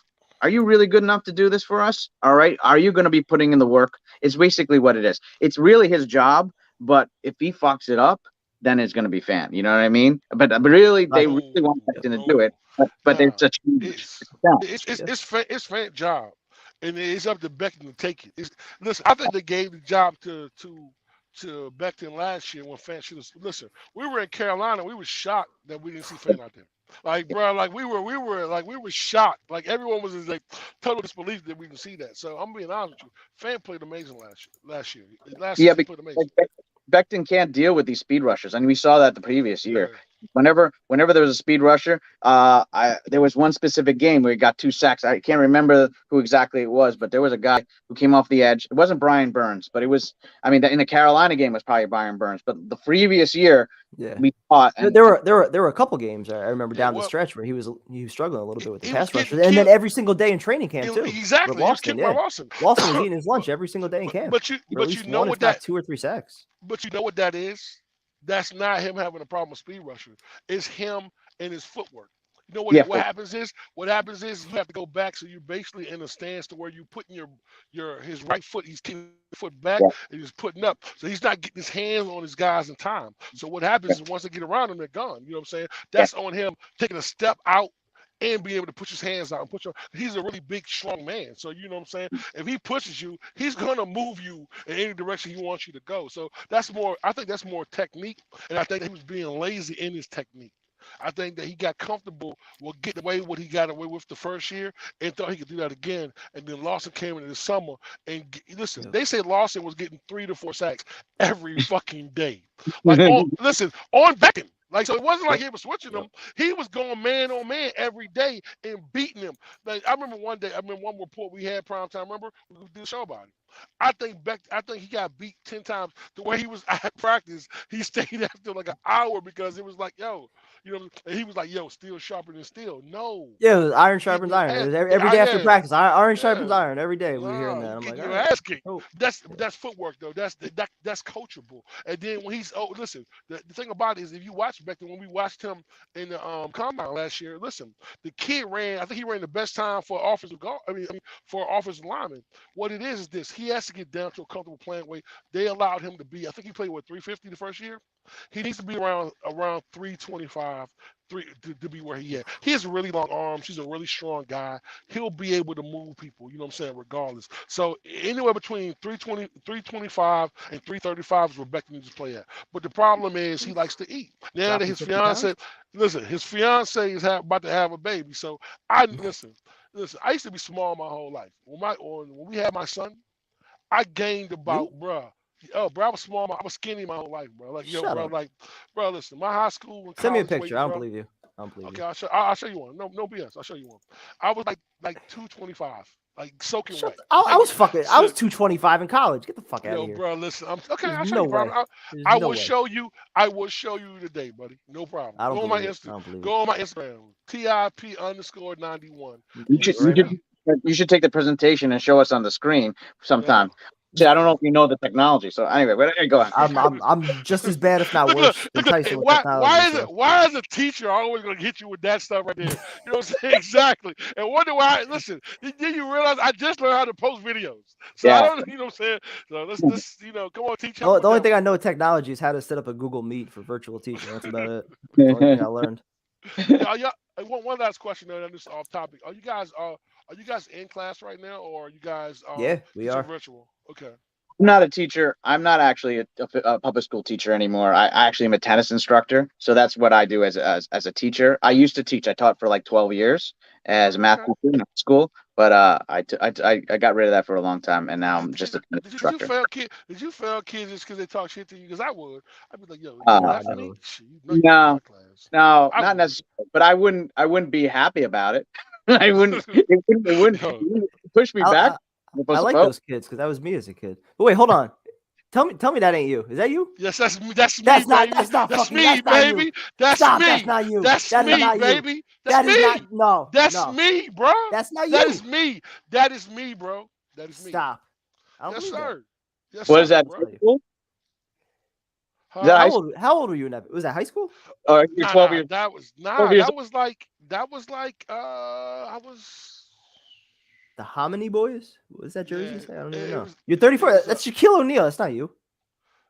bro. That's me in the picture, bro. That's me in the picture.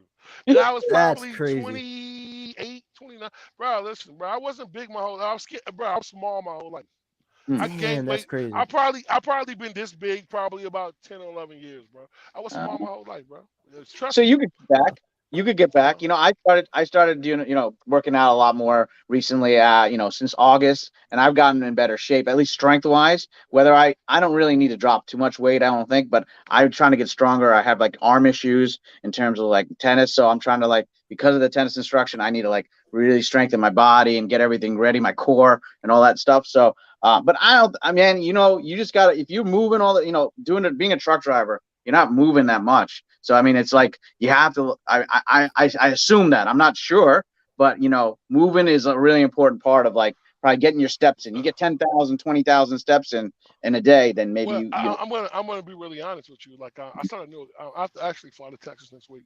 I have a 2-day class I have to take too, and I started a new account February 21st. So actually, I hired a personal trainer. I'm gonna be in the same spot for like There you 4.5, go. 5 months. Good So for you, it's the man. first time that I'll listen, and the money is crazy. So I actually get to make probably 10 times what I'm making now. Plus, I'll be stuck in a certain area. So I have 5 months to really, really get There you myself go. together. So, and then, you know what? I'm going to be honest with you, man. I got down to about 315 a few years ago, but I went like the no carb stuff. It's not a realistic diet because whenever you eat carbs, you put all that weight back on. So yeah. you know what I'm saying? Yeah. Nah, I was a small forward. If you look at them numbers, yo, that was a championship game when your boy dropped 27, 15 to 12, baby. You triple double in a championship Yo, game? No fucking way. look at the fucking post, bro. That was a championship game, bro. Stop playing with me, man. Stop Against who? doubting me, Against baby, who? huh? Against who? Another team. I did my thing. Don't hate me, prime time. Why are you hating? Why are you a hater right now? I want to see the actual video highlights. Yo, why are you hating on me right now, bro? Listen. Show me some video highlights. So listen, I actually coach, right? I haven't coached since last year. The Council League I was in for COVID, but I was in 4. I went to 4 championships. I lost all 4 of them. I never got out coach. Bills. I remember you. Bills. But I'm just saying. No, listen, man. Listen, it's all mentality, bro. He's Mark Lee. Me losing weight is a mentality. I have to stop making excuses. It's not about what you do for a living. It's excuses because I can get out every night and go jog or go walk. I can do that. You know what I'm saying? So it's up to me. I promise you. Listen, by July, I'm gonna be there. But I'm telling you, man, I'm coming on the show, yo. We're gonna hold you accountable. Baby. We're gonna hold you accountable. I'm telling you, we're baby. gonna make Big you step on the Sexy scale is to back, start baby. each show. I'm making a comeback. Let's You go. should put up Tyson tweets or whatever you do on Facebook. Whatever you make social media, just Tyson always throws in oh, this is a great morning run and all that stuff. Let's talk. But I mean, the truth of the matter is to be healthy, right? This is that's the point. Whether it's just, listen, I'm gonna be honest with you, and I'll be really honest with you. This is what my doctor told me. He said he don't care. I'm 6'8", so he listen, man. He said I don't care how tall you are. Weighing a certain amount of weight is not healthy for anybody. So it's me putting myself first and understanding that I need to preserve my health and make sure that I'm the best version of myself. Yeah. Much, so. Amen, man. Get well. All right, we'll end on that. Kieran, great talking to you, man. Great call. Thank you. Have a good one, bro. All right. Good. Oh, you guys. All right, Thank you, man. Let's also take some time to wish Jomo's dog speedy recovery. Hope everything's well. Oh man, sorry Jomo? to hear that about your dog. Yeah, man. Hope he's doing all right. For real, bro. We love Jomo. We love dogs in this show, baby. Yeah, apparently people think I don't like dogs. I just don't want to live with dogs. I love dogs. I just don't want to. I just don't want them in my house. I don't want them in my apartment. I mean, they got hair all over everything. You gotta feed them. Take them for walks. You can get your miniature schnauzer, man. They don't even share, bro. I love animals. All right. I'm gonna post the link one more time for people that want to hop on. Yeah, because I don't know if Tyson's still coming on. Man, Tyson, man, listen, y'all know Tyson is shit face. Right now, Probably. he's Yeah, done. for those that are asking about Tyson, he's with his dad right now. It's his dad's birthday, so be sure to wish Papa Roush a happy birthday. Everybody, in the chat, make sure y'all hit on Twitter. Happy birthday, Papa Roush, man. All right, so let's go to Afram right now. Hopefully, he can give me an update on the Rangers. Rangers are up 4-2 with 1:37 left in the third. Let's go. Kreider, 2 more goals. I like the headset. Yes, I think it was Balls that stepping that game up, huh, sir? Loving it. Yeah. What were your thoughts on the ceremony? So, first of all, I got to do more driving because Tyrone is just like full of knowledge tonight. So I'm going to do more driving, and whatever he's drinking, I'm going to start drinking. Listen to more of the radio, apparently. Yeah, I'm telling you, I never seen him blood out this much. I can't find a radio station that talks about the draft, but apparently Tyrone's got the hookup. He knows everything, and he a lot of valid points. What were you going to ask me? I apologize for. What were your thoughts on the Lundqvist ceremony the other night? It was good. He deserved it. Class act, It's a shame he had to go out the way he did with his heart issue. But hey, listen, your health is more important. But it still pains me that they weren't able to beat the Kings in that series.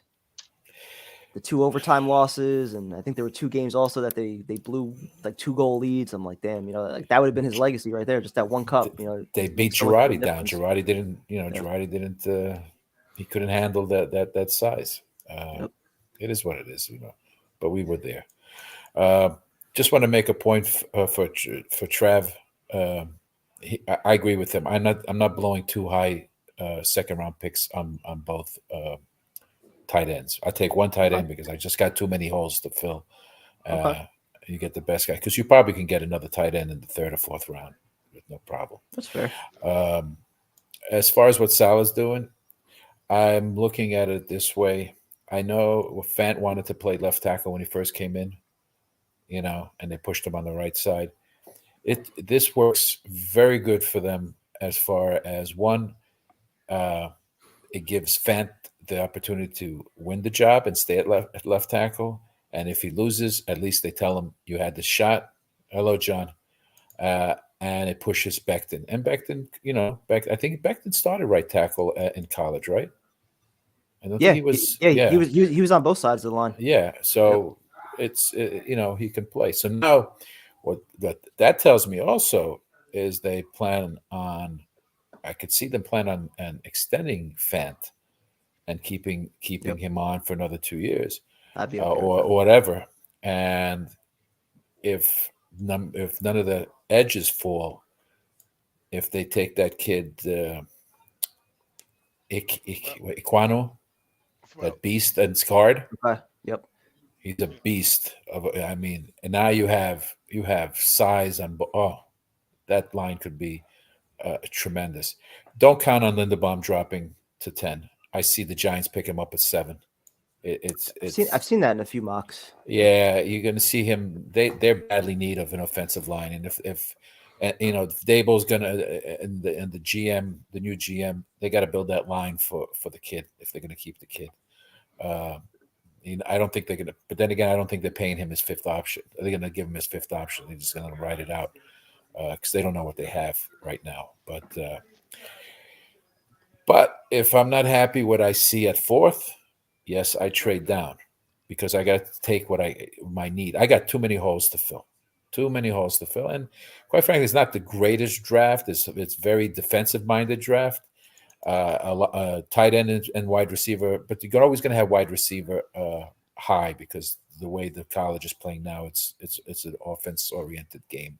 So there's always a lot of wide receivers coming out. So you can land guys there. And it's a heavy safety. The linebacker is very, very, very small.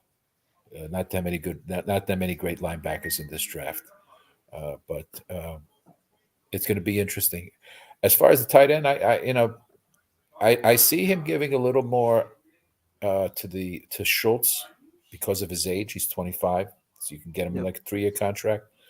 And of course, he'll probably set the contract where he can get rid of him after 2 years if he's not happy, just like he's doing with everybody else. You don't think Schultz is going to sign for more than 3 years? I don't know. It depends on what they want to give him. He's been, You he's would think 25. a 25-year-old. Yeah, that's what I was going to say. You'd think a 25-year-old tight end wouldn't have too much of a difficulty finding but he a does. 4 or 5 year deal somewhere. If he does good for 3 years, his 28, he can get Cash more in again. Cash in again. Because the rate's going to go up. The salary cap is going to go up too. I have a question for you. So listen, say the bookends aren't Hey, there Joe. for the bookends aren't there for. What would be your plan for 4 and 10? I mean, you're gonna move back. You say you move back to 4. Would you grab someone? If the bookends are not there, Mhm. the problem with 4 is who's coming up for that. All right. If let's say if Neil goes, think about Neil. He's very versatile because he can play both ends of guard tackle and- and guard, Yeah, and he's a beast. He's 6'7". Yep. He's just yeah. so if he's out and Thibodeau and Hutch is out, that leaves, let's say, Hamilton, the safeties. the Yeah, the safety. safety, But who's coming up for a safety? Nobody. Okay, so now the next highest is Iguano or Karlaftis, the other, and I see him dropping down as That's the well. kid out of Purdue, right? Yeah. Right, that's the kid out of Purdue. So now I'm seeing guys like Cameron Thomas moving up. The kid from USC, the Jackson, I think it is. Yeah. Or Johnson, one of the I forget what his name, Jermaine Johnson, I think it is. He's the edge, I think, at USC or UCLA. I think it's USC. He's another edge.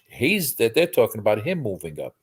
Okay. So it's really early, but they definitely have to address the end. Do they do it later in the round, a second round pick?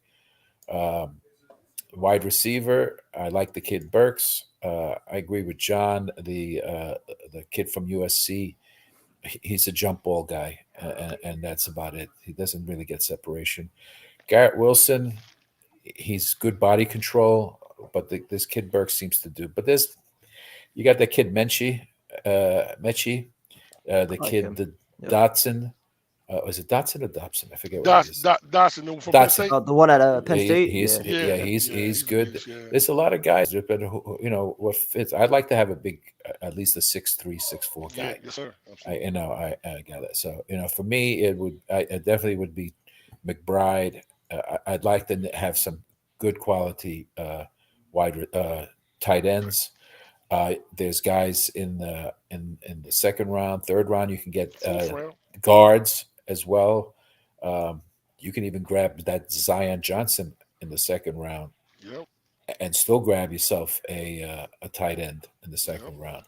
So you can fill that right guard position, and you'd have a really solid line, because when what's his name, McGovern didn't have to compensate for GVR and for the everyone that didn't know what they were doing. Everyone looked disembobbled. They just didn't know what to do. As they took one guy out and brought in the doctor, it started picking up better. The thing with the doctor is, I think, because his license is in Canada, he has to go back. He has to go back. Yeah. I think they were. What I'm hearing is that he's looking for an extension, because his residency has to be completed by a certain time. Okay. And he's looking for an extension, and if they don't give it to him, I think he has to go. Otherwise, Yeah. So I think that's his dilemma. But I want consistency on the line. Because everything. Listen, we talk about Joe Burrow. Great. He's looking real good, but he had chemistry with Jamar Chase in college, and it extended in the pros. I want to see now how he's going to handle that front line of the Rams. Okay. Woo! And because you don't put Jalen Ramsey on Chase, you put him on Higgins, you double up Chase. Yes, sir. There you go, sir. That's the Belichick yes, sir. philosophy. That's the ball game. Yes, sir. Absolutely. Now let's see what he can do. Yep. it's going to be in it. But let's see. I think the biggest problem with the Chief game was they didn't make the adjustments they needed to. I think they got a little bit arrogant that they think they could do anything. Yep. Where Andy Reid, where his mindset went as far as trying to challenge to see if this was a penalty or not was beyond me. I don't know what the hell he was thinking about that one. But yeah, and you could see the same game with Mahomes that was with the Bucks last year. He didn't know where, he couldn't throw it anywhere because they were just really basically, I think they were just rushing 3 guys and dropping everyone back. Sometimes they drop. Sometimes they rush 2. Yeah, and he nine. had nowhere to throw. Yeah. And they didn't change. Listen, and they didn't change nothing up, which made no sense. Yeah. Sorry, you just made a great point. I want to ask you a question. Like, listen, they gave up. Cincinnati gave up what 9 sacks to Tennessee. Yeah. What's going to happen with that Rams defense? Because they got some nasty ones coming for them, man. And just the front 4, just the front 4. Exactly. It's going to be it's a big challenge for that line, and they're going to have to they're going to have to keep guys up and tight ends up front, and it's going to be interesting. The only thing I could foresee is if Stafford and the offense doesn't click as much, but OBJ is playing well. And Afram, last question before we let you go, and I got to run to the bathroom while you talk and while you answer this. What are your thoughts on Salah's comments today about Mekhi Becton having to earn the left tackle job back? Yeah, absolutely. Why not? I don't blame the kid. I mean, right back. When you got another player roll up on your knee, let's not consider him accident prone. And listen, he had a good first season. It happens. We don't know if he's injury prone. It's not like he got hurt playing, his position and his footwork caused him to get hurt. Hey, another player rolled on your knee. There's guys that get hit in the head with a knee and they're out for eight games for concussion. Are we going to call him injury prone? Let's. This was a year where they wanted to see who was going to play the following year. They got some nice guys. They're gonna improve that front line, I believe, and they're gonna improve that D line, and they're gonna improve the offensive line. The offense has developed a lot faster than the defense, but then again, they lost a lot of guys. They lost all their safeties. It was a mishmash of players. This year, if God willing, everyone's healthy, I think it's going to be 2022, the year of the Jets. That's how I'm going to end it. Yes, sir. And keep up, Tyrone. Keep it up, Tyrone, man. And that you were spewing some good stuff, man. Thank you, sir. Hey, listen, coming from and you. One last thing for your health-wise, and I'm just being on it because I love you. Dropping 100 pounds that quickly, please go see your doctor as often as possible. It's not good for the heart also to drop that much weight quickly. So, all right. From great stuff, man. Thank you, sir. I appreciate it. Thank you for all keeping right. it real. Have a good night. You too. Be good. The voice of reason, baby. Voice of reason, always. Yo, ain't he soothing, man? We should just get him and tape him like wherever you want to go to bed. Just come over. I just want you to have a good night. I just want you to sleep well. Rest well. Be well. Thank you. Yeah, it was like those sleep apps, right? Yo, yes, sir, man. Yo, he's always calm, relaxed, cool, man. Yo, listen. Crazy. All right, let's go to your best friend next. Vincent? What's up, man? What's going on, man? See if Tyrone can keep it together for this call. I see you in the bedroom. What's going on? I think this is the first call you've been on with my new webcam. I was on the first when you first got it. I was on it. You had it up higher though, bro. Like you had it like way up, bro. Like you know what I'm saying? How It's you like been, a wider lens or something. No, it's a new one. So yeah, no. Well, obviously just reacting to the news around the NFL. Oh, by the way, did you hear the Washington name leak? No, what was it? So someone took a picture of the stadium and they could see like the banner hanging like through like the stadium. It's Commanders. Commanders. Interesting. Yeah. Not scared of them. No, but yeah, so I saw that on Twitter. But no, I was just reacting to the news, the Senior Bowl, the Brady retirement, which we all knew was coming. I don't think there was anyone that doubted that. And like I said, I heard the solid comments. I respect that. Competition brings out the best. And I want to talk about the playoffs this weekend. They showed me one thing. The one thing it showed me, like, no matter how good of a team you have, if you look at how good the 49ers were, they got held back because of Jimmy G. Some of those ballheads. Like, it doesn't matter how good of a team you have. If you don't have the quarterback right, you're gonna be screwed. Our chat wants to know why your TV is almost touching your roof. Because it's looks on. Like they're not wrong either. It's on a stand, and the cable box is underneath it. So the only way I can fit the cable. That's the cable box. It looks like your dresser's Cable underneath box? it. Yeah. I thought you had it mounted on the wall. No, on top of the dresser is a cable box, and on top of that is a stand where the TV rests, so it doesn't crush the cable box. So you don't have like a TV stand? No. You mounted on the wall? I thought it was mounted on the wall. No, that wall is like paper. That wall is not even supposed to be there. Okay. All right. Right, but no, like I was saying, yeah. So where was I yet on the draft? I was talking about the games, and then my God, you know what? I kind of jokingly predicted this, the Bengals Chiefs game, because I said the only way someone was going to beat the Chiefs is if Andy Reid had a classic choke job. You did say that. Yeah. Well, what was the choke job? Do you think it was not going for the field goal, or just got out coached the second half of the game? I just think they just flat out choked in the second half. I don't know what it was, but to think today that the game changing play is made by Eli Apple is hilarious. No one would believe that in a million years. Like if you told them like an hour before the game that was gonna happen, they'd be like, "You're lying."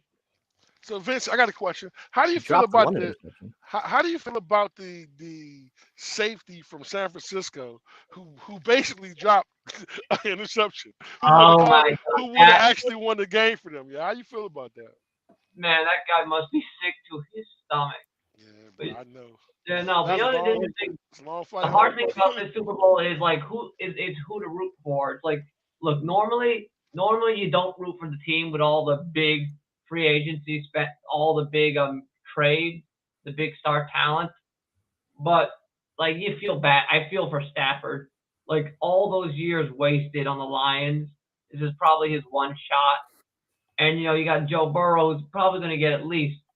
He's got a whole career ahead of him, so he'll have multiple shots.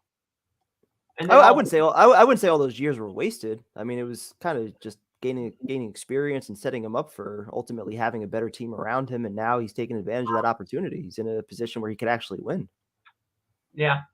No, but like, and then the other thing you have, the other aspect of this game I don't think anyone's mentioning is the fact that it's the student versus the master.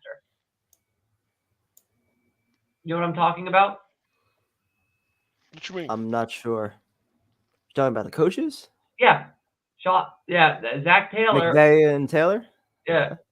Taylor was an assistant coach to McVay, so it's the student versus the master. So okay, got you. But no, like people talking about how the Jets can turn around like the Bengals. To give the Bengals credit, they did one thing the Jets one thing the Jets always do. The Bengals never did, and that's give out stupid contracts. I mean, okay, dude. All right. Let's turn to that part of the show, I guess.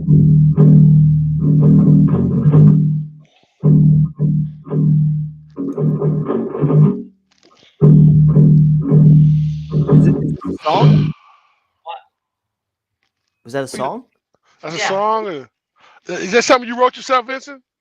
No, that's Queen. Oh, okay. It was? Yeah. Oh, what's up with you? Another one bites the dust. Yeah, this is all your fault, David. So, Chad, is he doing a good job, Chad? What do y'all think, man? No, they don't think so. Yo, No, Gang some Green of them at least Day, what's won up, one. bro? Oh, that I know. Is that it? You know, that's the baseline Vanilla Ice swears he didn't rip off. You're getting blasted for being a little bit out of tune. Yeah, no, I'm just gonna turn it off. I was like, it wasn't. Could be better. That was just noise. You're not really feeling it tonight. All right, but you know what? Normally, you're getting a little more support for your music. Yeah, no, but let's see what was I again. So yeah, about the Tweeting your senior guitar. technically it's pace, but whatever. What's your takes on the Senior Bowl? Do you have any hot takes? Well, you know what? I like I haven't really watched a lot of tape, but I saw some of the catches made by McBride and Rutgers. Also heard reports that those were the two top tight ends that the Jets were interested in. Okay. You said what was the two tight ends, Vincent? That the top tight ends that the Jets are interested in are McBride and Rutgers. Those are their 1 and 2 tight ends. Yeah, I hope so.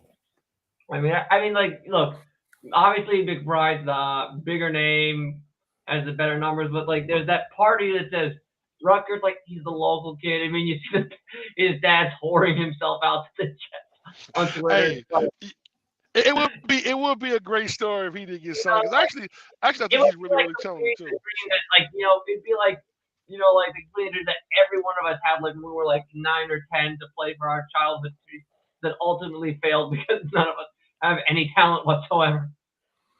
So here's the bigger question before we let you go. Obviously, we're doing a Super Bowl stream in 2 weeks. We're gonna have some rap battles. We're gonna have some cook-offs. Are you going to come on and eat another ghost pepper? That's the biggest question that everybody wants to know. That's the question that the world wants to know. Will Maybe you eat a ghost? Maybe I'll play some with a ghost pepper.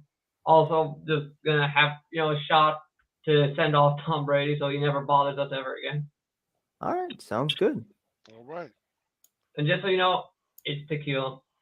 There you go. Okay. All right, I'll drink to that. I'm not gonna take a shot on a school night, but I'll take a drink to that. Yeah, no, but man, I made a video of Tom Brady sending off, but I just like. So wait, are you taking the shot or no? Or are you just showing us the bottle? I was gonna say like the video I made. I made a hilarious video of I put Tom Brady jersey burning to the ending music of Star Wars Return. So you're not taking a shot? I am taking the shot. Oh, okay. All right. There you go. Vincent, great talking to you, man. Always a pleasure talking to you, OG. Always a pleasure. Tyrone kept it together tonight. That's progress. Yes. Good takes. Have a good night, bro. Be good. Have a good night, bro. Yes, sir. Good night. Always fun when Vincent comes on. Yeah, you never know what you're going to get, bro. Like so. All right. Next up, we got JNT. He's been waiting a little while. Let's go to JNT. What's going on? What's up, man? How you doing? What's going Pretty on? good, pretty good. The main thing that I felt like I was like talking to myself as the episode was going on, but Afram said right from the get-go is I don't think Linderbaum's going to be there at 10. Like he's going to the Giants, and I think that's a lock. Giants hiring their new coach and GM. They know that Daniel Jones needs help around him. And I think the thing that people are forgetting is their center from last season, Will Gates, who's a pretty good center. He had that bad leg injury like early on into the season, sort of like a similar thing to like an Alex Smith, where they were saying how like it could be career ending, like he might not play again. And I feel like Linderbaum, they're going to take him at 7, and that's for sure. I feel like I've seen a few mock drafts that have the Giants going with him at 7, but then if he actually gets past the Giants, and even if the Jets don't take him at 10, you can almost see him like slipping into the 20s, like I've seen on a few mocks. Yeah, I guess just with offensive line being that big of a concern for the Giants, I just think they have to take him early on. Like I would just be pretty surprised, honestly, if they didn't. I mean, I would love to take him at 10. Like he would be the pick for me at number 10. Should he fall there? I just don't think he'll be there. Would you even consider him at 4 though? If you don't feel like he's going to be there at 10? Well, I mean, too much of a reach. Well, one thing you guys were talking about right at the beginning is, the trade back possibility. And I think, the Jets are in a pretty good spot for the most part in terms of both 4 and 10 being really good trade back spots, because I think everybody knows 1, 2, 3 is probably going to be some combination of Neal, Thibodeau, and Hutchinson. Yep. And I think all Jet fans can agree, if one of those three doesn't get picked top three, you snap up whoever the other guy is, and everyone's gonna think it's a home run. So you could take your pick of the litter there at 4 if those guys do go 1, 2, and 3. But one thing that I think people maybe for good reason aren't talking about is like the quarterbacks. Like obviously there's no like number one stud quarterback that everyone is like jumping out of their shoes for, but like quarterback is the most important position in football, and some I don't want to say desperate team, but some team is going to come fall, up. Yes, sir. Yeah, they're going to fall in love up. with some quarterback in the pre-draft process. They're going to make some wow throws at their workouts or whatever. And you got teams. If us at 4, teams below us are the Panthers at 6 and the Falcons at 8. I think the Falcons are entering rebuild mode. Like they're going to take a quarterback sometime soon. But I thought they should have done it last year with Justin Fields and not gone the Kyle Pitts route. But then you go look at 10 and you got teams below us like Washington and the Steelers and also the Saints. And, you're kind of looking at those teams if they're going to fight it out for Aaron Rodgers or like maybe try to trade for Russell Wilson. But, 4 out of the 5 of those teams are not going to get, Aaron Rodgers or Russell Wilson, and they're going to want to take a quarterback. You couldn't see Washington jumping up in front of Carolina to get a quarterback. Well, yeah, that's what I'm saying. It's like when you're above all those teams that need a quarterback, one has to leapfrog all the others. Yes, sir. Absolutely. To get the one that they want. Absolutely. I almost feel like it's a better possibility that you might be trading down from 10 as opposed to 4 in terms of like a team actually moving up for a quarterback. I don't know if a team. I think 4 is more unlikely than 10 for sure. I think 10 is probably the spot that it's going to happen, whether it's Pittsburgh or the Saints or something like that. I got a question though. Well, listen. So if we're there at 4, right, and those 3 guys gone, what are you doing there? What are you taking? I mean, what would you do? That's a hard decision to make. I think what. And I think, you guys have sort of said this is what you wouldn't do, but I think I would probably go with Kyle Hamilton.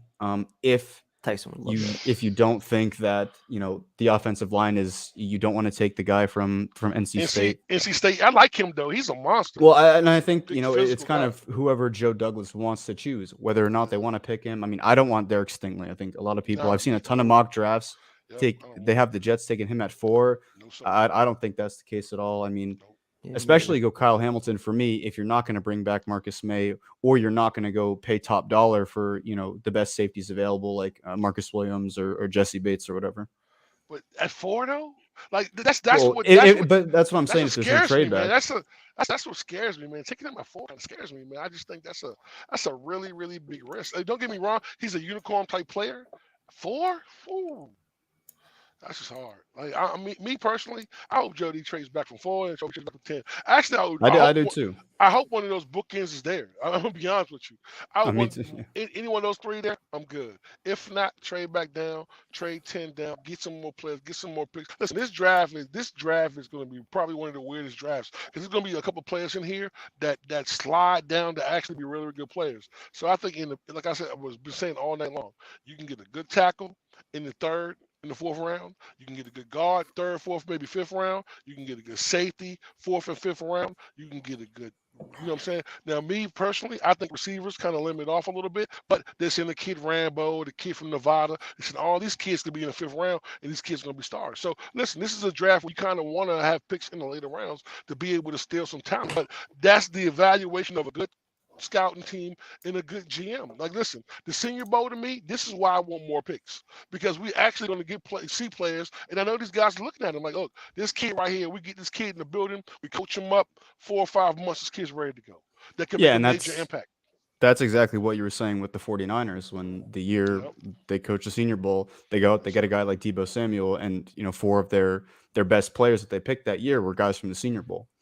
But I think, the other reason, like you were saying, since the class is so deep, trading back just makes that even better. Also because right at the beginning, you guys said that like we're going to be losing probably a lot of guys in free agency this offseason. Keelan Cole, he's not coming back. Jamison Crowder not coming back. We're going to lose a few guys on the D line, whether it's, Rankins, Foley, or Nathan Shepard. Like we're going to lose at least like 7 players who probably played a lot of snaps for us this season. I think, in terms of guys that I want to keep, I mean, I think you gotta try to get Berrios to say. I mean, I know Joe D is not the overpaying kind of guy, but it just feels like too much of like a 2018 situation where McCagnon let, Jason Myers and Andre Roberts walk when they just had Pro Bowl and all pro level seasons. Like, it just doesn't make any sense to sort of get rid of him. Obviously, there might be some number that the Jets, can't really they can't go over that. Like if some team goes out and offers Berrios like $7-8 million, like, you might have to, if you're only willing to give him 5 or 6, but there's going to be a lot of guys that we're going to lose, and an excess of picks will definitely make up for that. And that's been Joe Douglas's philosophy from day one, that, he's going to set a price for these guys and he's not going to go over it. I think it's time, though. Sometimes, man, you get what you pay for, too, man. Listen, I think really bringing back Berrios. And the one thing, listen, everyone's not talking about, we're talking about the draft, right? The one thing we're not talking about, what happens before the draft, free agency. Like, we have no clue what he's going to do in free agency. Well, he might fix he might fill every hole. But do you really think free agency is going to alter his approach to the draft that much? Like if his approach has always been to build through the draft, which he has said from day one, is that really going to deter anything that he's trying to do for the draft as far as taking best player available?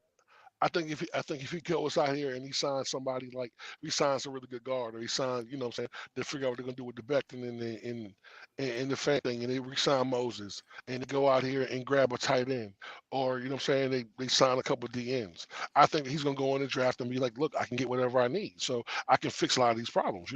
So that's what free agency is. In the draft supplements that. I think that you get talent in the draft, and I think what we have to do, we have to have an influx of talent, like game changing type players. That's why I say we need to go more offense than defense. I think that helps out a lot. But if it's a good player there.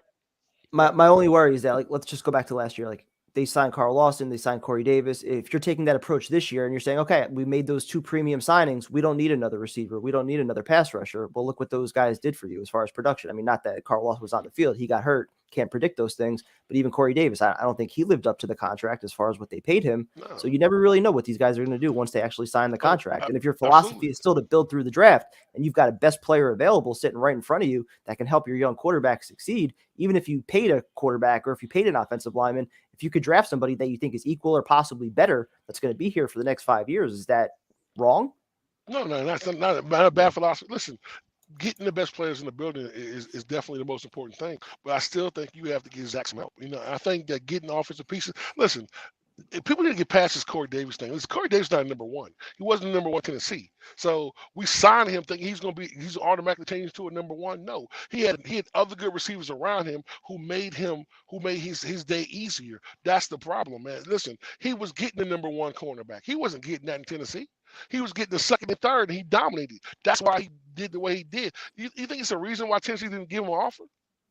You know what I'm saying? Listen, that was our mistake, thinking that, listen, I think Jody wanted to get him some kind of quality receiver. He's not a number one, period. He's not. So don't expect him to play like a number one. You know what I'm saying? He's going to play like a number two. Now you got Elijah Moore. You bring another good receiver in the building. Now he can go back and he'll flourish. Listen, you get a receiver in the building, watch Davis have a better year than he did this year. I guarantee you. Because he's not that kind of guy. You feel me? It's just what it is, man. Listen, I think Anthem said the best. Listen, you don't put Ramsey on Chase. You put Ramsey on Higgins. Yo, I'm going to make you beat me. You feel me? That's what you do. That's what you do when you do that. So think about it. Now, we got Davis in the building. We got Elijah Moore. We go get another guy. Then we pick up another little guy in the draft. We still got Berrios. You know what I'm saying? This is how good teams win. Like, look, Deebo Samuel played every position on the fucking field. He played punt returner, kick returner. He was a running back. He was a tight end. Yo, listen, they had Trent Williams in motion. You know what I'm saying? Listen, what you have to do is you have to be able to create mismatches for your team to make you guys elevate. The problem is we don't have tight ends. You know what I'm saying? We have a few holes, but I don't think we are bad as everyone thinks we are. So, fair enough. Yeah, I mean, I definitely think you're going for Trey McBride or the guy from Rutgers, one or both of them, if you want to go that route. I mean, talking about free agents, like I'm not expecting Joe Douglas to go out and pay top dollar for all those big name free agents. I mean, I think we would love it if we could get a guy like Dalton Schultz or like, Devontae Adams. I think that's like the pipe dream, or even like top safety guys like Marcus Williams or Jesse Bates. But like, I just think, there's going to be a lot of teams that are going to be fighting for these guys, and they're probably going to get, just as good offers from better teams. And, you got to expect at some point that players are going to take the better offer or the equal offer from a better team. And I definitely think Joe Douglas, he's going to work like the B to B plus free agents. Like those are the guys that he's going to bring in, and he's going to look to, as you said, like get your talent through the draft, like depth in free agency, and use those picks in the draft to really kind of build out the future. Well said, man. Thank you for calling in. Appreciate it. Bro, have a good night, man. Great call, man. Thanks, Great guys. call. Oh, last question. Sorry, real quick. Go ahead. Do you guys have any early thoughts on like road trips for this upcoming season? Green Bay for sure. Absolutely, Okay. Green Bay for sure. Because I was down Definitely in Carolina, and it was a good time down there. So Yes, Carolina was fucking awesome. Yes, sir. Yeah, Green Bay it's been on my bucket list for a while. Yes, so yes, I'd sir. love to do Lambeau, that. baby. Yes, sir. We absolutely going to Lambeau. That's first shows. Hell yeah. all right, later. All right, have a good night, man. Have a good Be night. All right, some good calls tonight. Well, See if we can keep the run going. We got Darren out in Australia up next. Yo, Darren, how you been? good day, Hello, man. gentlemen. Good day. G'day, mate. How are you? Doing Good, man. How you been? Yeah, good. Couple of straps to back, mate. I hope all the best for your puppy dog. Second of all, happy birthday to me. It's a Happy great birthday, day. bro. 44 years ago, the world was blessed with my arrival, and You share the same birthday as Tyson's dad. This is an awesome day. no. I'm a day ahead, brother. Ah. It's happy it's bro. Wednesday. Oh, It's Wednesday tomorrow? here, mate. Oh, it's Wednesday. Oh, there. yeah. You're right. Yeah, No, you're it's right. today. Not tomorrow. It's today. Well, for us, it's tomorrow. You're right. Yo, exactly. Happy birthday, man. I'll drink to that anyway. Thank you. Happy Thank you. birthday, bro. Thank you. Happy birthday, man. Thank you. I appreciate it. Doing Third anything thing special? is, no, not really. It's just another day when you're my age. Nothing real true. special. I'm sure my missus and my kids is planning something, but for me, it's just I'm just Cool, bro. in all honesty, I'm just glad to be healthy and have a great family and Yes, sir. and great friends from the United States of America. Yes, That's all sir. you need, man. That's all you Yes, need. sir, man. Yeah, look, I just quick, gents. The third, the one thing I wanted to thank you everybody for your birthday wishes. Yeah, look, I disagree with a couple of things that was said today. I don't think the Chiefs choked. When you're that good of a team and you think you can do things, and the other team stops you, that's not a choke. I think that the Chiefs thought before the half, we score this touchdown, the game's over. When you're as good as they are and you've been able to execute at such a high level for such a long time as they have, why wouldn't you do that? You're 21-3 or whatever it was. You score that touchdown, the game's pretty much over. But even if you don't, you have the confidence that you're going to go on with it for the rest of the half. And everything that Patrick Mahomes was doing, what about that? He did the exact same stuff. Everything that Mahomes did in the last minute of the game when they were at the 5, he did the exact same thing for that Kelsey touchdown. So he thought, why not? I can do it again. He had the confidence. I don't think it's a choke. I just think that in this case, it didn't work. I don't think it's a choke when you're that good and you think we can do anything. It may be a reality check, but I don't think they choke. The other thing that I sort of like,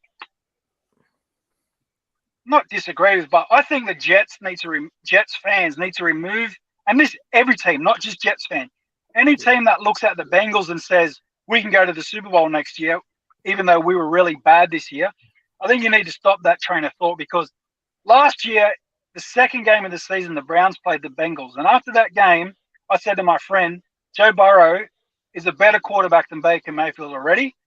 And then after 4 games later, we played him again, and I said, Joe Burrow is the best pure quarterback in the division.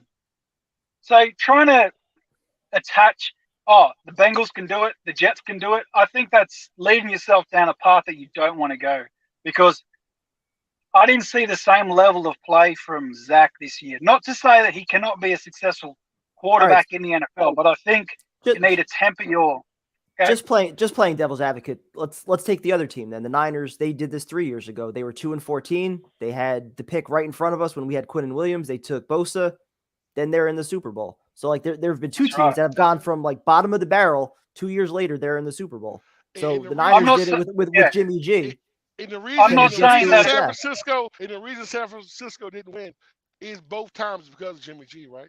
But they still got there, is what I'm Yeah. saying. Even if we're not talking about going to a Super Bowl, No. I'm making a point. I'm agreeing with you, Prime Time. Listen, I'm saying that, listen, San Francisco made it despite of having a great quarterback. So if Zach's not, Joe Burrow-esque, you know what I'm saying? He's damn sure Jimmy G is, you know what I'm saying? No, that's not what I'm saying. That you're exactly right. It can be done. But in the last 10 years, how many times did that happen? Twice? Probably just those two, yeah.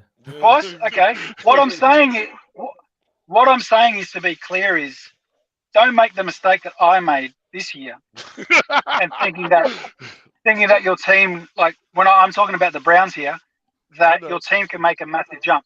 Statistically and historically, it would say that it's more than likely that the Jets make a progression to make the playoffs before they go straight to the Super Bowl. What the Bengals did and what the 49ers did in those circumstances, you fail to remember, though, Prime Time, the year before when San Francisco went garbage and they got Bosa was the year they had that horrible run with injuries. They got Jimmy G right at the end of the season and that sort of stuff. And then the next year they made the leap and went to the Super Bowl. So what I'm saying is if, as a Jets fan, because I'm a Jets fan, like say, oh, we're going to make the next jump because Team X or Team Y did it. I think what I want to see, and this also goes for the Browns, is organizational change that sets the club up for the future. The Bengals haven't done that. People forget. Like, 8 weeks ago, people were saying Zach Taylor should be fired. And now they're in a Super Bowl. And sometimes the ball just bounces your way, Like, sometimes the ball just bounces your way. Like, who would have thought that Tyreek Hill drops that pass into the hands of the opposition for an interception? Like, more than likely, Mahomes throws that pass and thinks if Tyreek drops it, it's going out of bounds. But no, it hits him in the hands, bounces straight. Like, sometimes these things happen, and well, you know what? Fuck it. Jets are going to the Super Bowl next year, and let's start drinking now. Hey, I'll fly to America, and we'll get on the piss. But I think at the very least, like you were just saying, like I think fans are expecting the team to at least turn it around where you're playing competitive games in December. Like the idea that a rebuild should take 3, 4, 5 years, 10 years, that's 10, kind of out the 10. window. Like we've given this regime plenty of patience. We've given Joe Douglas, we've pretty much wiped out that first draft class. We've said it's all Adam Gase. We pretty much erased the entire first year saying it's all Adam Gase. So we're giving him as much time as possible. We weren't too critical, I don't think, of Saleh his first year.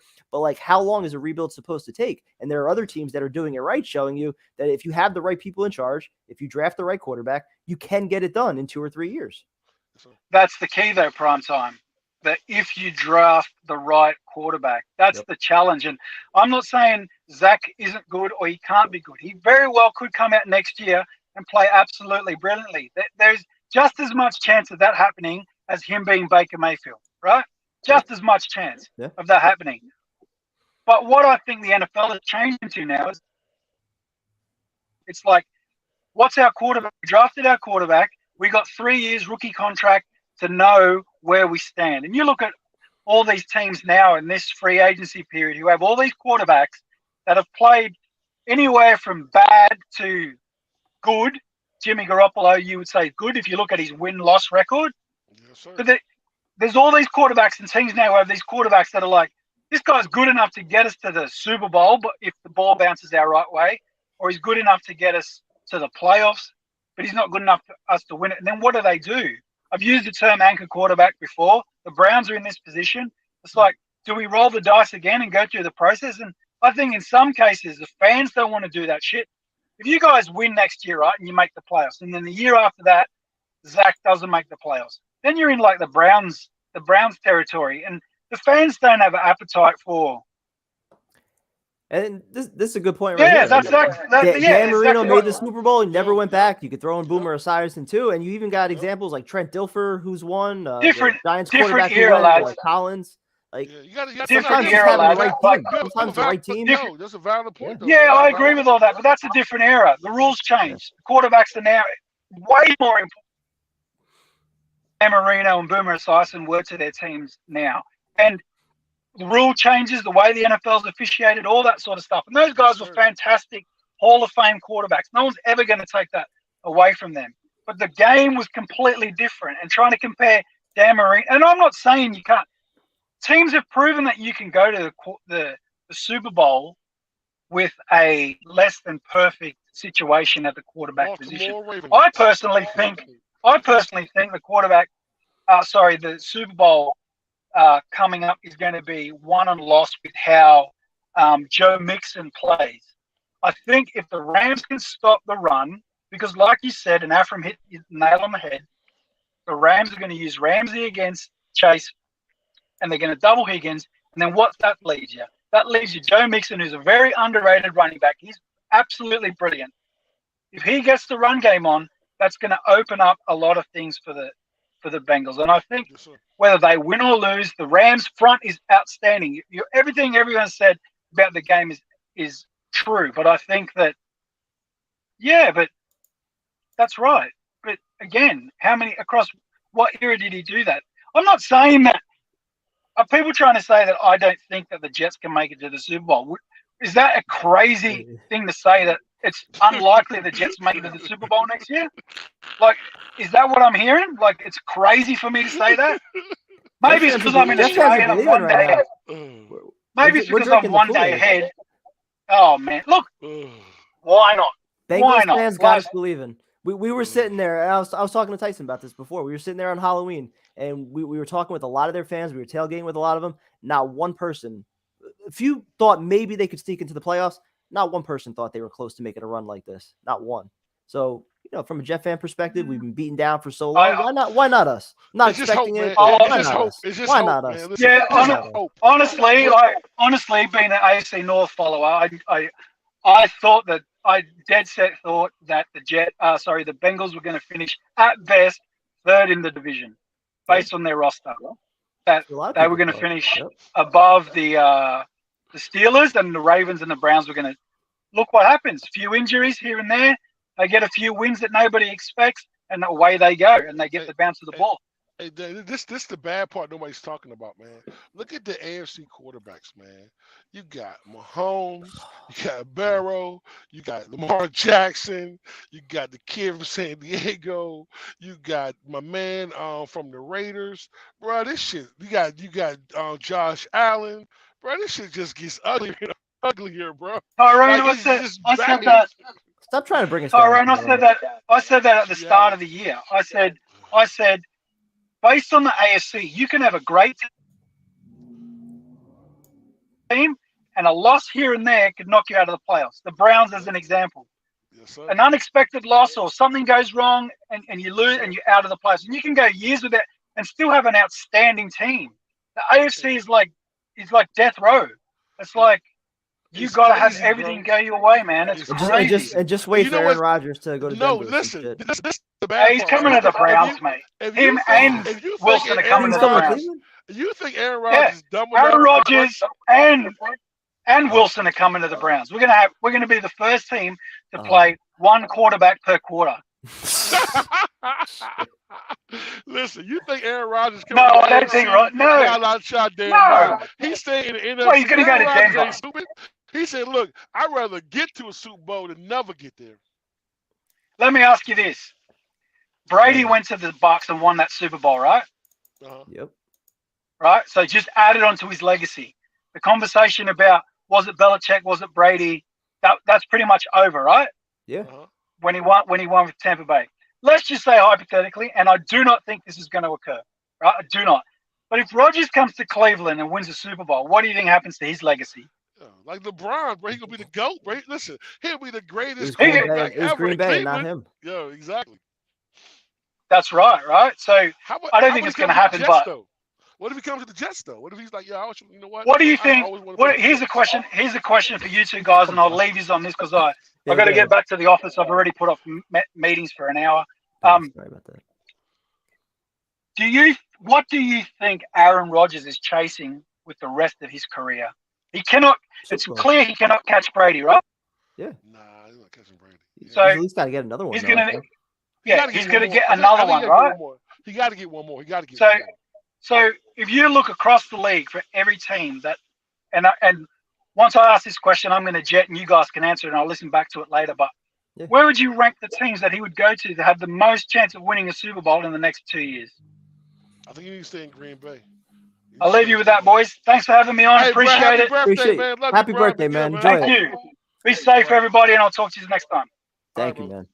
That's a good question. I think I agree with you. I think Green Bay is probably his best chance to win. But if you're looking to change spots, I mean, I don't think Cleveland would be a bad spot at all with the defense, the run game they have there. I don't think Denver would be bad either. I think they've got some weapons to work with Sutton and Jerry Jeudy and Patrick, like Noah Fant too. I mean, they got plenty of weapons there. What about Carolina? Ooh, I mean, they got a quarterback already though. Nah, they don't. Technically. Yeah. What about Miami? Oh, no, I'm not here for that. Mahomes is supposed to have 3 Super Bowl wins already. Yeah, I mean, listen, shit happens. And listen, man, why is everybody forgetting about the GOAT, Lamar Jackson, bro? He's gonna be back next year, ready to go. Like, listen, man, listen, the AFC's gonna be hard. So Joe D has to build his team. Not just the quarterbacks, but the coaches too. Belichick and Tomlin and Harbaugh. I mean, this division stacked. And the Colts, they got plenty of talent. Yeah, what if he went to AFC is Pittsburgh? loaded. They always find a way to win. You know what I'm saying? I can see that. Shit. Yeah. All right. Let's get on. We got 4 more calls, so we're gonna go with Dan next. Then we got Elias, Joe, and Jose to close it out. So Dan, knocking on out. So hold on, you were just like running about like 5 miles. I saw in the background, and now you got your Jet shirt on. What's going on? I heard Tyrone lost 100 pounds, and I'm like, yo, I gotta keep up.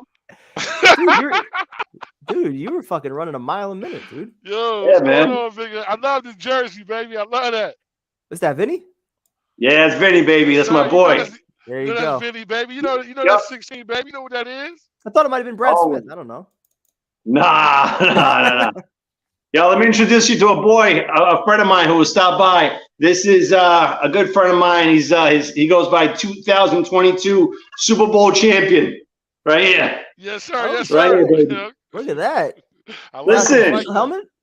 I get what Darren was talking about. I get it, but it's not far-fetched. Put it this way, man. You had a lot of arguments back in the day. You're like, you can't win buying a championship. That's out the door with the Rams in the Super Bowl. Yes, sir. The Rams, the only draft pick that you could think of with the Rams is Donald. That's it.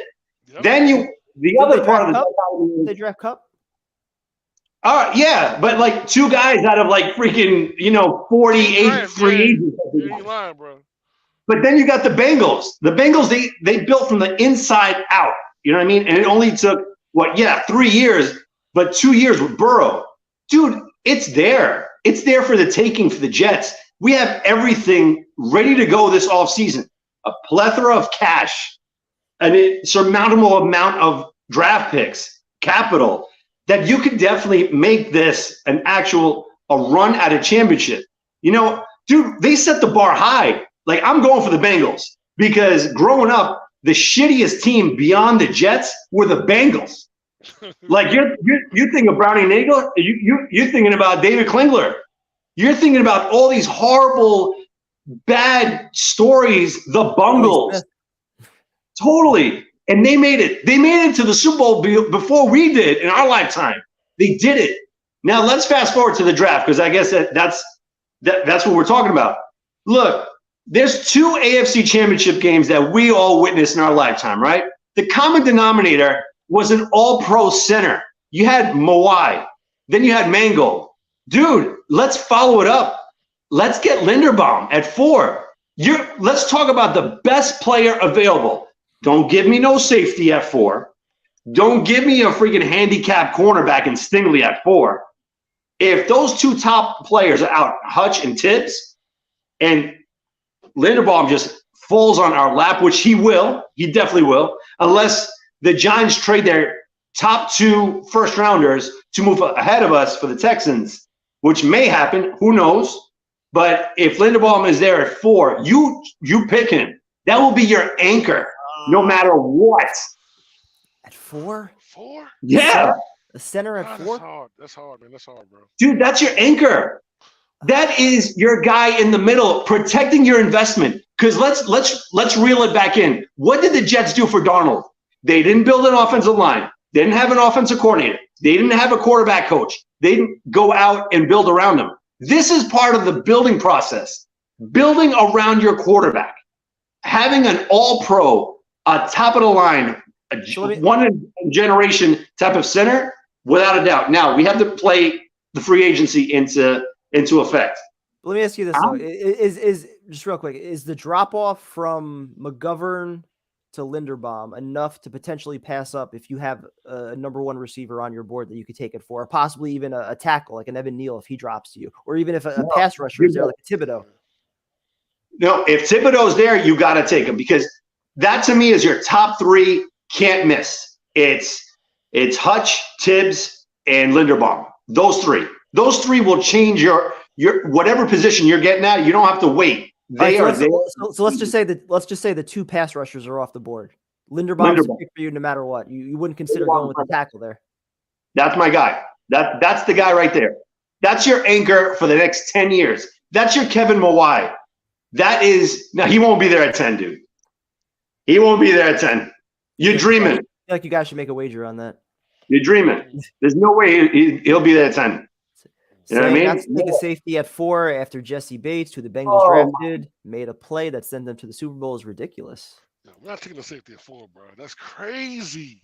No way. I want to listen. Hold on. I want to say it's ridiculous, but if he's the best player on the board, and not only that, if he's a little bit different from Jamal Adams in the sense that he's like a hybrid safety, you can move him around, he can cover, he can blitz, he can stop. Like if he's an actual complete player, like an Ed Reed or a Troy Polamalu type, would that be a bad thing to have on defense? If he's legit, how does that help Wilson? Player, would you rather?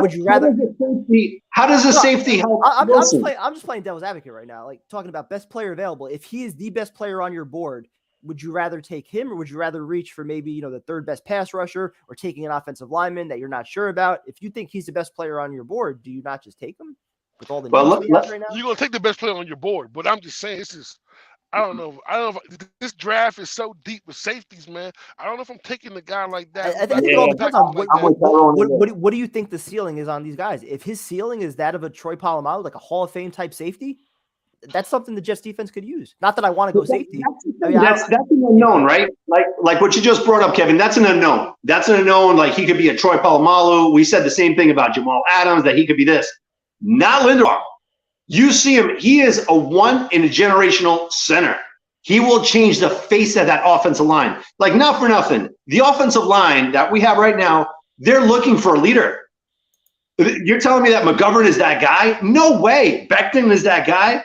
Maybe Vera Tucker might be that guy, but no one has that persona, that character to like push through, pulling out as a center. That guy to me just changes the complexity of that offensive line. And you have Zach Wilson with some time, a little bit more. Don't worry about getting injured and all that stuff. He is fully protected at that point. And then at 10, you could play around with 10. You could move down. You could maybe move back up in the top 8, trading a second rounder and that 10 to move up. We have a lot. All I'm saying is Joe Douglas has so much in his arsenal. Come draft time, many of these holes that we have may have all been filled. Who's to know? Devontae Adams, everyone's saying, that's an impossibility. Shit happens in the offseason. We have no idea. Come draft time, maybe we might not have that many glaring holes, and center might still be one of them because I don't see a top free agent center out there. You make a compelling argument. I just can't justify it at 4. I love Linderbaum, the player. I'd be about it at 10. I don't know why. Just at pick 4, it scares the shit out of me. I feel like that's just too high. Keep in mind, Joe Douglas, 2 years in a row with offensive line. That's where his heart is. I can see him going offensive line at 4. I just don't think it would be a center. Yeah. Tackle, I can see. A tackle, I can see. A center, we got 2 tackles already. Well, one of them needs to show he can stay on the field. We don't know about it. and the other one, his contract is up after a year. So. Yeah. Now Linderbaum, he'll be here for the next 12 years. All right, you made a good argument, man. Dan, good talking to you, dude. Have a good night. Have a good one, bro. Have a good one, guys. Stay safe, man. Later. Good argument. I mean, for me, that's still a reach at pick 4, but you made a good argument. All right, we got 3 more calls left. Elias to Joe, and then to Jose to close it out. Elias, what's up, guys? How we doing? How you doing? How's it going? Doing good, man. How you guys doing tonight? Another Tuesday. No, I'm good, man. This is some commitment. You bet you guys been going for a while. Yeah, it's a long I show. know, My bad, man. Like, Tyrone. you I about to wrap it apologize. up, yeah. A lot of people I'd calling let in, these man. calls go a Wait till we little get to longer. the draft. Though. Don't Tyson will cut people off after like 2 minutes if they're giving shit. I'm letting people talk. Tyrone got to get up at 4:30. Let's wrap it up. That's my bad. That's Hey, my bad. let's just go till then. And then Elias was telling me to post a link again at like 9:45, so Yeah, I gave in. We do that. So you can blame Elias. I'll try and get here early. I got work and shit. So what's going on? What's on your mind? Well, yeah, jet wise, I think the new guy I want at 4 is Ikemakwanu, just because you got that versatility. You probably plug him in at right guard right away, but he has left tackle versatility. With him, you actually have 4 guys on the line who can play left tackle. Like Vera Tucker played it in college. I don't think he'll play it in the NFL, but it's always a possibility. And then like you look at the whole thing with Becton, possibly moving to right tackle. At first, I wasn't really about it, but I'd be totally okay with it because Fant was just so good as a pass protector, and Mekhi Becton's his strength is in the run game. He's not a bad pass protector, but like I think the stigma that right tackles don't make that much of an impact isn't true. I mean, it's not as big, it's not as important, but you're telling me that like a Tristan Wirfs or Lane Johnson or, guys like Ryan Ramczyk, like don't make, a big impact. It's a super important position. Yep. So, if you can do a lot of your runs to the right side, get that dominant run blocker, and hell, man, you can move these guys around with, pulls and stuff. You saw freaking Trent Williams, like out as like a fullback and shit with the Niners. And that Mekhi Becton, he's athletic enough to be a guy like that. So, Jose trolling. Good one. But no, dude, I was right. here last week, man. I was here last week. You're right though. Like, with the way teams are moving pass rushers around, I mean, you can make a good argument that a right tackle is just as important as a left tackle these days. Exactly. And I'd be cool extending Fant after the year too. Like if he plays another good year, assuming at either right or left tackle, if he's the right tackle and plays well, they're perfect. I mean, he didn't look great. Would you consider extending him now? I mean, I would, because you get him while his value's low. Like, look what the Eagles did with Jordan Mailata. He's like this nobody guy from Australia, 7th round pick. They paid him when he wasn't like he was good, but not that good. And now if he were to hit the market, he'd be double his value. So, it's like a stock. You buy low on it. So I'd be into that. I mean, worst case, you have a stud, you have a really good left tackle and maybe a average right tackle. Yep. Works for me. I don't know. It depends how well he can move over to the other side. I mean, I think, a lot of people act like it's not a difference at all. It definitely is. But, yeah, no, I'd be, again, like you buy low on his value right now. I'd be totally into that. I haven't really thought about that, but that's actually a pretty good idea. Makes sense. So what are your thoughts also on the Bengals run? How does that impact the Jets? I mean, are you raising your expectations for next year? No, I think every team is different. It is similar though. Like, we're shit. Your rookie quarterback gets hurt his first year, takes this huge leap. I think Burrow just looked significantly better as a rookie than Wilson. I'm not giving up on Wilson. I love Wilson, but I think like I'm not using the Bengals as a way that, hey, we're going to make a run. But now like I got friends who are always trolling me. It's like, oh, you guys will always suck. You're the Jets. Well, the Bengals will always suck. They're the Bengals. Like they were a joke for years. They hadn't won a playoff game in 30 years or something like that. So yeah, I don't think you can use the name value as an excuse for why a team is bad just because of their name. If like, there's people out there who's going to be, fucking clowns from WFAN and all that. If the Jets had the Chiefs roster, they would still say they were going to suck. So, I mean, yeah, I can raise my expectations more. I think it's, there's a lot of parity in this league. So don't be surprised if, the Jets kind of sneak in. All I'm looking for is just compete, be in the hunt, and you never know. If you get in the playoffs, look at the Bengals. I thought they'd win that first round, but I don't. Maybe I thought they'd be the Titans. I didn't think they were going to beat the Chiefs, though. They've had a crazy run. You never really know when it comes to the playoffs. Yes, sir. Well said. Anything else before we let you go? Go ahead. Yeah, with the second first round pick for us, I think for me, it's like if I go Aquanu with the first pick, I want to go just like best defensive player available. Would you guys be into a guy like Sauce Gardner or Andrew Booth, like a stud lockdown corner? I think Booth at 10.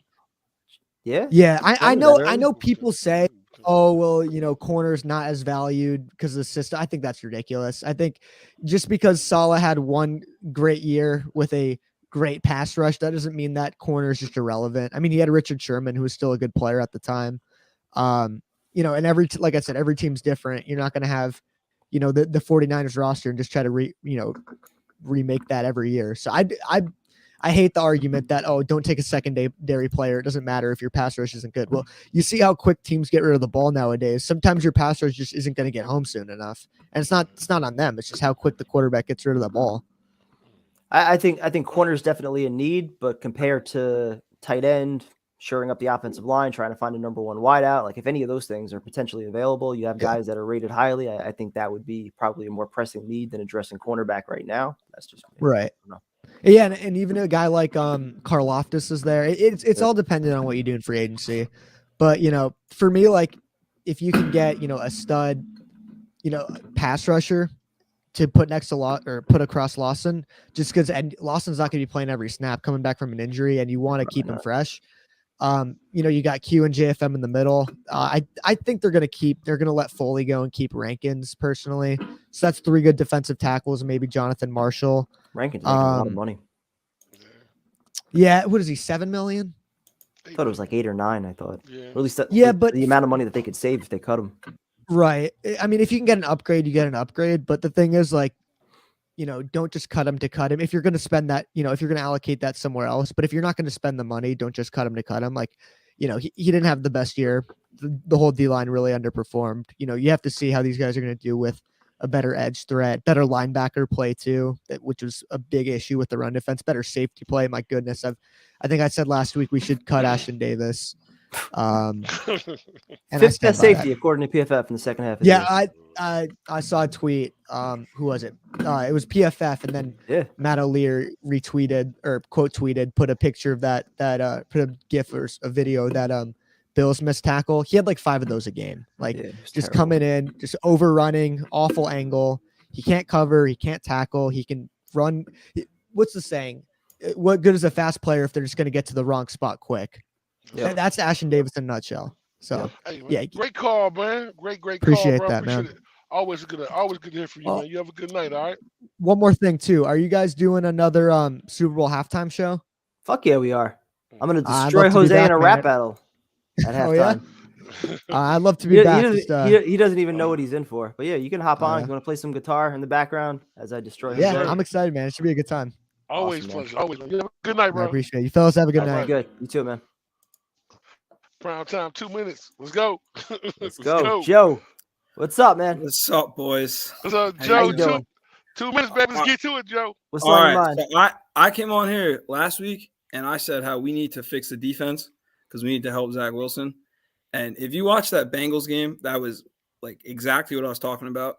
Like, we have to give Zach Wilson a chance to fuck up and lose the ball, make mistakes, go 3 and out. Joe Burrow did not play good for like 3.5 quarters of that game, 2.5 quarters of that game.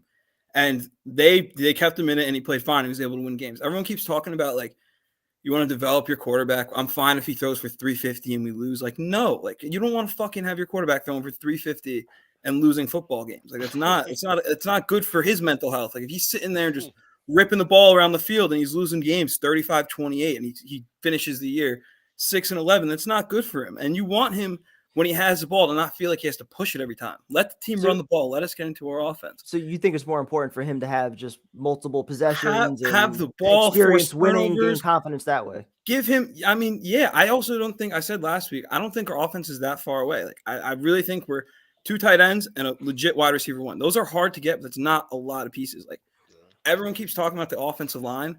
Everyone keeps saying, "Oh, we need this great offensive line. We need all pros everywhere. It needs to be fantastic." The NFL All-Pro team this year, 2 offensive linemen, 2 total offensive linemen played in the divisional round. 1 was playing in the conference championship game. It was Trent Williams. You don't need 5 All-Pro linemen. If you have 1 or 2 great linemen, we could have that on Vera Tucker and maybe Becton if he gets his shit together. You can be fine. Like, Vance a good player. McGovern's a good player. We need a right guard probably. You need some depth to make sure you don't have a hole in there when someone gets hurt. But you don't need to stack your team up with just blue chip offensive linemen. You look at the Colts. Everyone's been like oozing over the Colts roster for years. They say the quarterback doesn't do that good. Why do you think the quarterback doesn't do that good? Because they have this great O-line. He has all his time to throw. And his best weapon was washed up T.Y. Hilton until Pittman came on. Like, you need to give your like, he has this great defense. But they don't, like, you got to stretch the field. You got to make teams scared. And, like, the Bengals are, like, great evidence of it.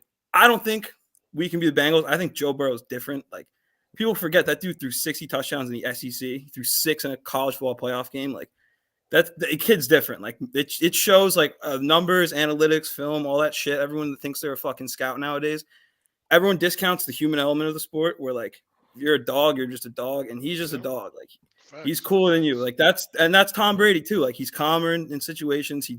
He's just a dog. Like he doesn't do anything special. He's not gonna pop you, you know. I'm not gonna lie, Joe. Like on this show, myself, Tyrone, Tyson, like we've all been in agreement. Offense has to be the priority. Build around Zach Wilson, but you probably make the best argument that I've heard as far as going the opposite route. That you know what, there are multiple ways to win, and there are plenty of examples that we've seen throughout the years with the Bucks. I know the comments have talked about Brad Johnson, Trent Dilfer. He's one. Like you can find examples of building winners around having a solid defense and an okay quarterback. Yeah, even and like you Jimmy G, we talked about. You can have a great quarterback and a great defense. And what does a great quarterback do? It makes your offense good. Everyone always complains Brady won all the Super Bowls because he had top 10 defense, but then everyone says they want to build an offense. Well, give your quarterback an offense defense, a great top 10 defense. You know, like let yourself let everyone else look at Sanchez. Yeah, look at Sanchez those 2 years. I mean, those teams went to the championship game based on a solid ground and pound and a great defense. Exactly. We got to get a number one receiver because that's so important in the league right now. Like a dude that can just blow the top off your defense. Corey Davis is solid. He's a good wide receiver too. Moore can be a really, really good gadget player. But if you have a wide receiver one that they like fear the shit out of him and you're putting all your attention on him, and then you have Elijah Moore running across in motion and Michael Carter in the backfield, that's scary for a defense coordinator. And you have Becton and Vera Tucker on the left side. Like, what are you looking to stop at that point? You know, like, and that's what I'm saying. We're not that far away. Every piece I just said, except for one guy, we have right now. Like we're not. We need Wilson to be good, but we need to build a defense that can play competitive football. You want to play competitive football? It's two sides of the ball. Like the Bengals lost the coin toss and they won the game, right? Yep. And last thing on the field too. Yeah, we need guys to stay healthy. Exactly. Well, yeah, they did. We got unlucky with that. But last thing is also everyone keeps saying the Bengals built this team they did not do that. You look at their defense, which is a huge reason of why they've done what they've done. Hendrickson was a free agent signing. Ogunjobi, free agent signing. BJ Reader, free agent signing. Awuzie, free agent signing. Mike Hilton was a free agent signing. Fucking Eli Apple, free agent signing. Von Bell, free agent signing. That's 8. I think I just named 8 starters on a Super Bowl defense that they just signed in free agency in the last 2 years. I think 6 of those were last year. So like you don't need to go and like draft. You don't need your guys around for 10 years. You're not going to have blue chip 10-year cornerstone players at every position. And that's what Jets fans want because we kind of saw that in 2009, 2010. We had great players everywhere, but that's so hard to do. And like to expect that and like to ask the franchise to try to do that just through draft picks, it's not going to happen. And that's where I think we get a little mixed up with this. I think we all have crazy expectations. We want the team to do good, but we also have this crazy process in mind that we think we need to like, you know, fucking scratch our fingers on a chalkboard for 3 years in order to like be good. You don't have to do that. You can change the team really quickly. You know, Hey, man, Joe, great call, excellent Joe, call, man. dude. You spit Great fire the call, last 2 bro. weeks, Yeah, you man. did, Good bro. shit, dude. You killed that, bro. That was absolutely, bro. I appreciate. Well said, it. man. Be good. I'll be back. Definitely, All man. right, bro. Have a good one, man. Have a good night. boys. Yo, Joe is spitting facts, man. Yeah, he was. It was a great call, bro. It was a great call. All right, A last lot of up, great calls tonight. the closer. Jose. Hopefully he enjoyed his trip out to LA. How was the game, Jose? I What's up, live man? in LA. Yeah. Well, I mean to the stadium. It was good. I got drunk of gin before the game. There you go. How you doing, bro? Bad hangover the next day, or you all right? I had a hangover that night. Oh, that sucks. How you doing, bro? Hey, Tyler. What's up, man? How you doing? Happy birthday to Tyson's dad and Darren. Happy Tyson's birthday dad to and Darren, absolutely. Happy birthday. So the biggest question before we talk any football, have you been preparing for the rap battle? Have you been practicing? Are you ready to get beat? Yeah. As a matter of fact, I chose another sound. What? It's still an unknown sound. What song now? I was watching 8 Mile Oh, no. on Sunday, so I'm going with To Lucas. everybody from the 313, put your motherfucking hands up and follow Jose. Right. Oh, speaking of which, I got a new nickname for you that I'll save to the end. Oh no, I don't need any more nicknames. I got too many nicknames. Tyrone, you're gonna like it. Okay, I swear you're gonna. But I am with you, Tyrone. If one of those edge rushers isn't there at 4, I am trading down. Makes sense. I'm not taking a center at 4. No, that's crazy. I agree with that. I think that's too much of a reach. Now, if Drake, I know some people don't like Drake London, but he will be what you thought Denzel Mims was gonna be. The only difference is Drake London actually runs. You just like him because he's on the West Coast, USC guy. You see him a lot. I tagged you in a video, PT, I'll check it out. of his highlights.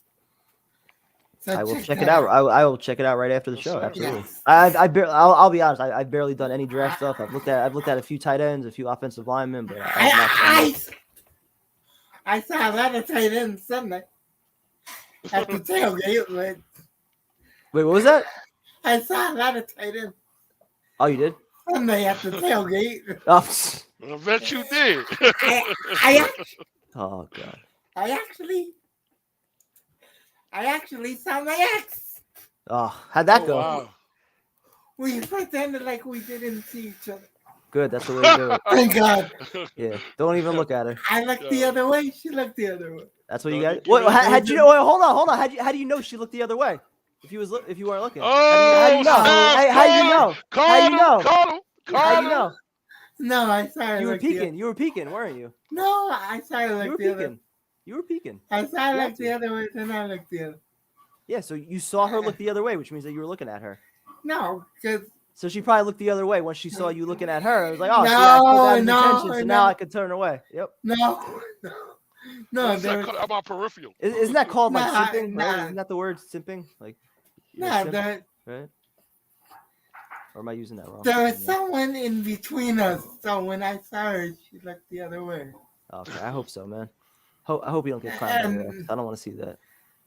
Why would I? Anyway, let's get off.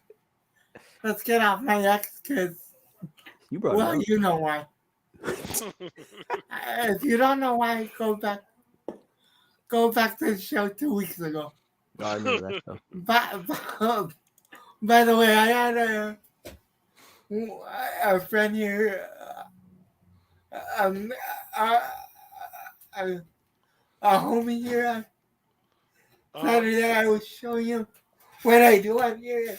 He said, "You fucking crazy." I said, "Hey, you already know this." I told him why. You already know I'm crazy. Why are you surprised? Everybody on here already knows that. No, absolutely. But I hate that. Oh, PT. What's up? Tyson called me. He called you? He had a question. What's that? Go along with it. What are we doing? What are we doing here? He called you during the show? Yeah, I was trying to give him some time to come on. He told me he was gonna be late. It's fucking 2 hours and 45 minutes later. Still not here. Some bullshit. Tyrone's gonna be asking for like an overtime check. Yo, bro, listen, man, you already know. Listen, we already 50 minutes over my limit, baby. You know what I'm saying? I didn't negotiate for this. We can't afford time and a half in the offseason. I mean, listen, man, listen. When you start doing, when you making calls like this, I'm definitely hitting the boss up after this. Like, hey, this is overtime. Hey, I had to do it for Jose though. I don't mind for Jose. You are too nice. Yeah, we are too nice. I'm way too nice. I'm way too nice. Tyrone will cut calls, or Tyson will cut calls after like 3 minutes. I try to let people talk. I was ready to cut collars. Yeah. That's my bad. I'll get better. I was like, look, especially when he was like, yeah, man, we got 4 more calls. What? Shit. And then, he's like, y'all just keep talking. Listen. Man, listen. I'm too nice. I think I'm about to get the button. Fuck that. I take the button. So I have a thing. What's your take? The 49ers really messed up their future when they traded those 2 first round picks Yes, sir. That's a lot, bro. for Trey Lance, because right now, if they really wanted to go all in, there's an unhappy quarterback in Wisconsin. I thought you were going to talk about the one in Seattle. No, don't. I'm talking about the one that wants to go to Thunder Down Under in Vegas. Woo! Aaron Rodgers in San Francisco. See, but even if they did sign Rodgers, I mean, you don't think they could at least get back like one of those first round picks, if not maybe even more, for Trey Lance? They decided to trade him. Trey Lance hasn't shown anything. He hasn't really played. Exactly. So what the? How are they going to get back anything? I don't know. I'm just asking. All right, Tyrone. I'm about to go, but can I tell you who PT's new nickname? What's his new nickname, man? Cheddar Kev. What is it? Cheddar Kev. Cheddar what? Cheddar Kev. Cheddar Kim? Cheddar Cab? Cheddar Kev. Cab and Cab. Oh, okay. Fuck is that? No, cheddar. Cheddar. Cheddar. Kev, like cheddar. Cheddar Cash? Kev. Kev. Kev. Cheddar Kev. Cheddar Kev. Yes. Like like Cheddar Bob, like the one that shot himself? Cheddar Bob who shot you. Is that what you fucking trying to call me? Yo, hey, basically for the Guy rap who shot battle, I himself in got his you. dick? Come on. Hey, All right. That's where we're going with this? That's where we're going? Okay. Remember one thing.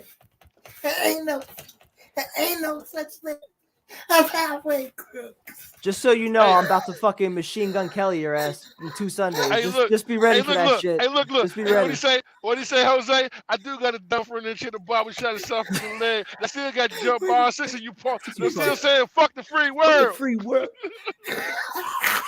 Get ready. 2 weeks. Get ready. I can't wait. Better start All right, preparing good a little night. more. Have a good night, man. Be Love good. you Have a good guys. night, bro. Love you, bro. You already Get know some what it sleep, is. crazy. Yeah, I'm about to. You already know, man. Prime time overstepping the show and shit. My bad, dude. Thank you 2 for hours. everyone that stayed with us all night. Appreciate it. Have a good night.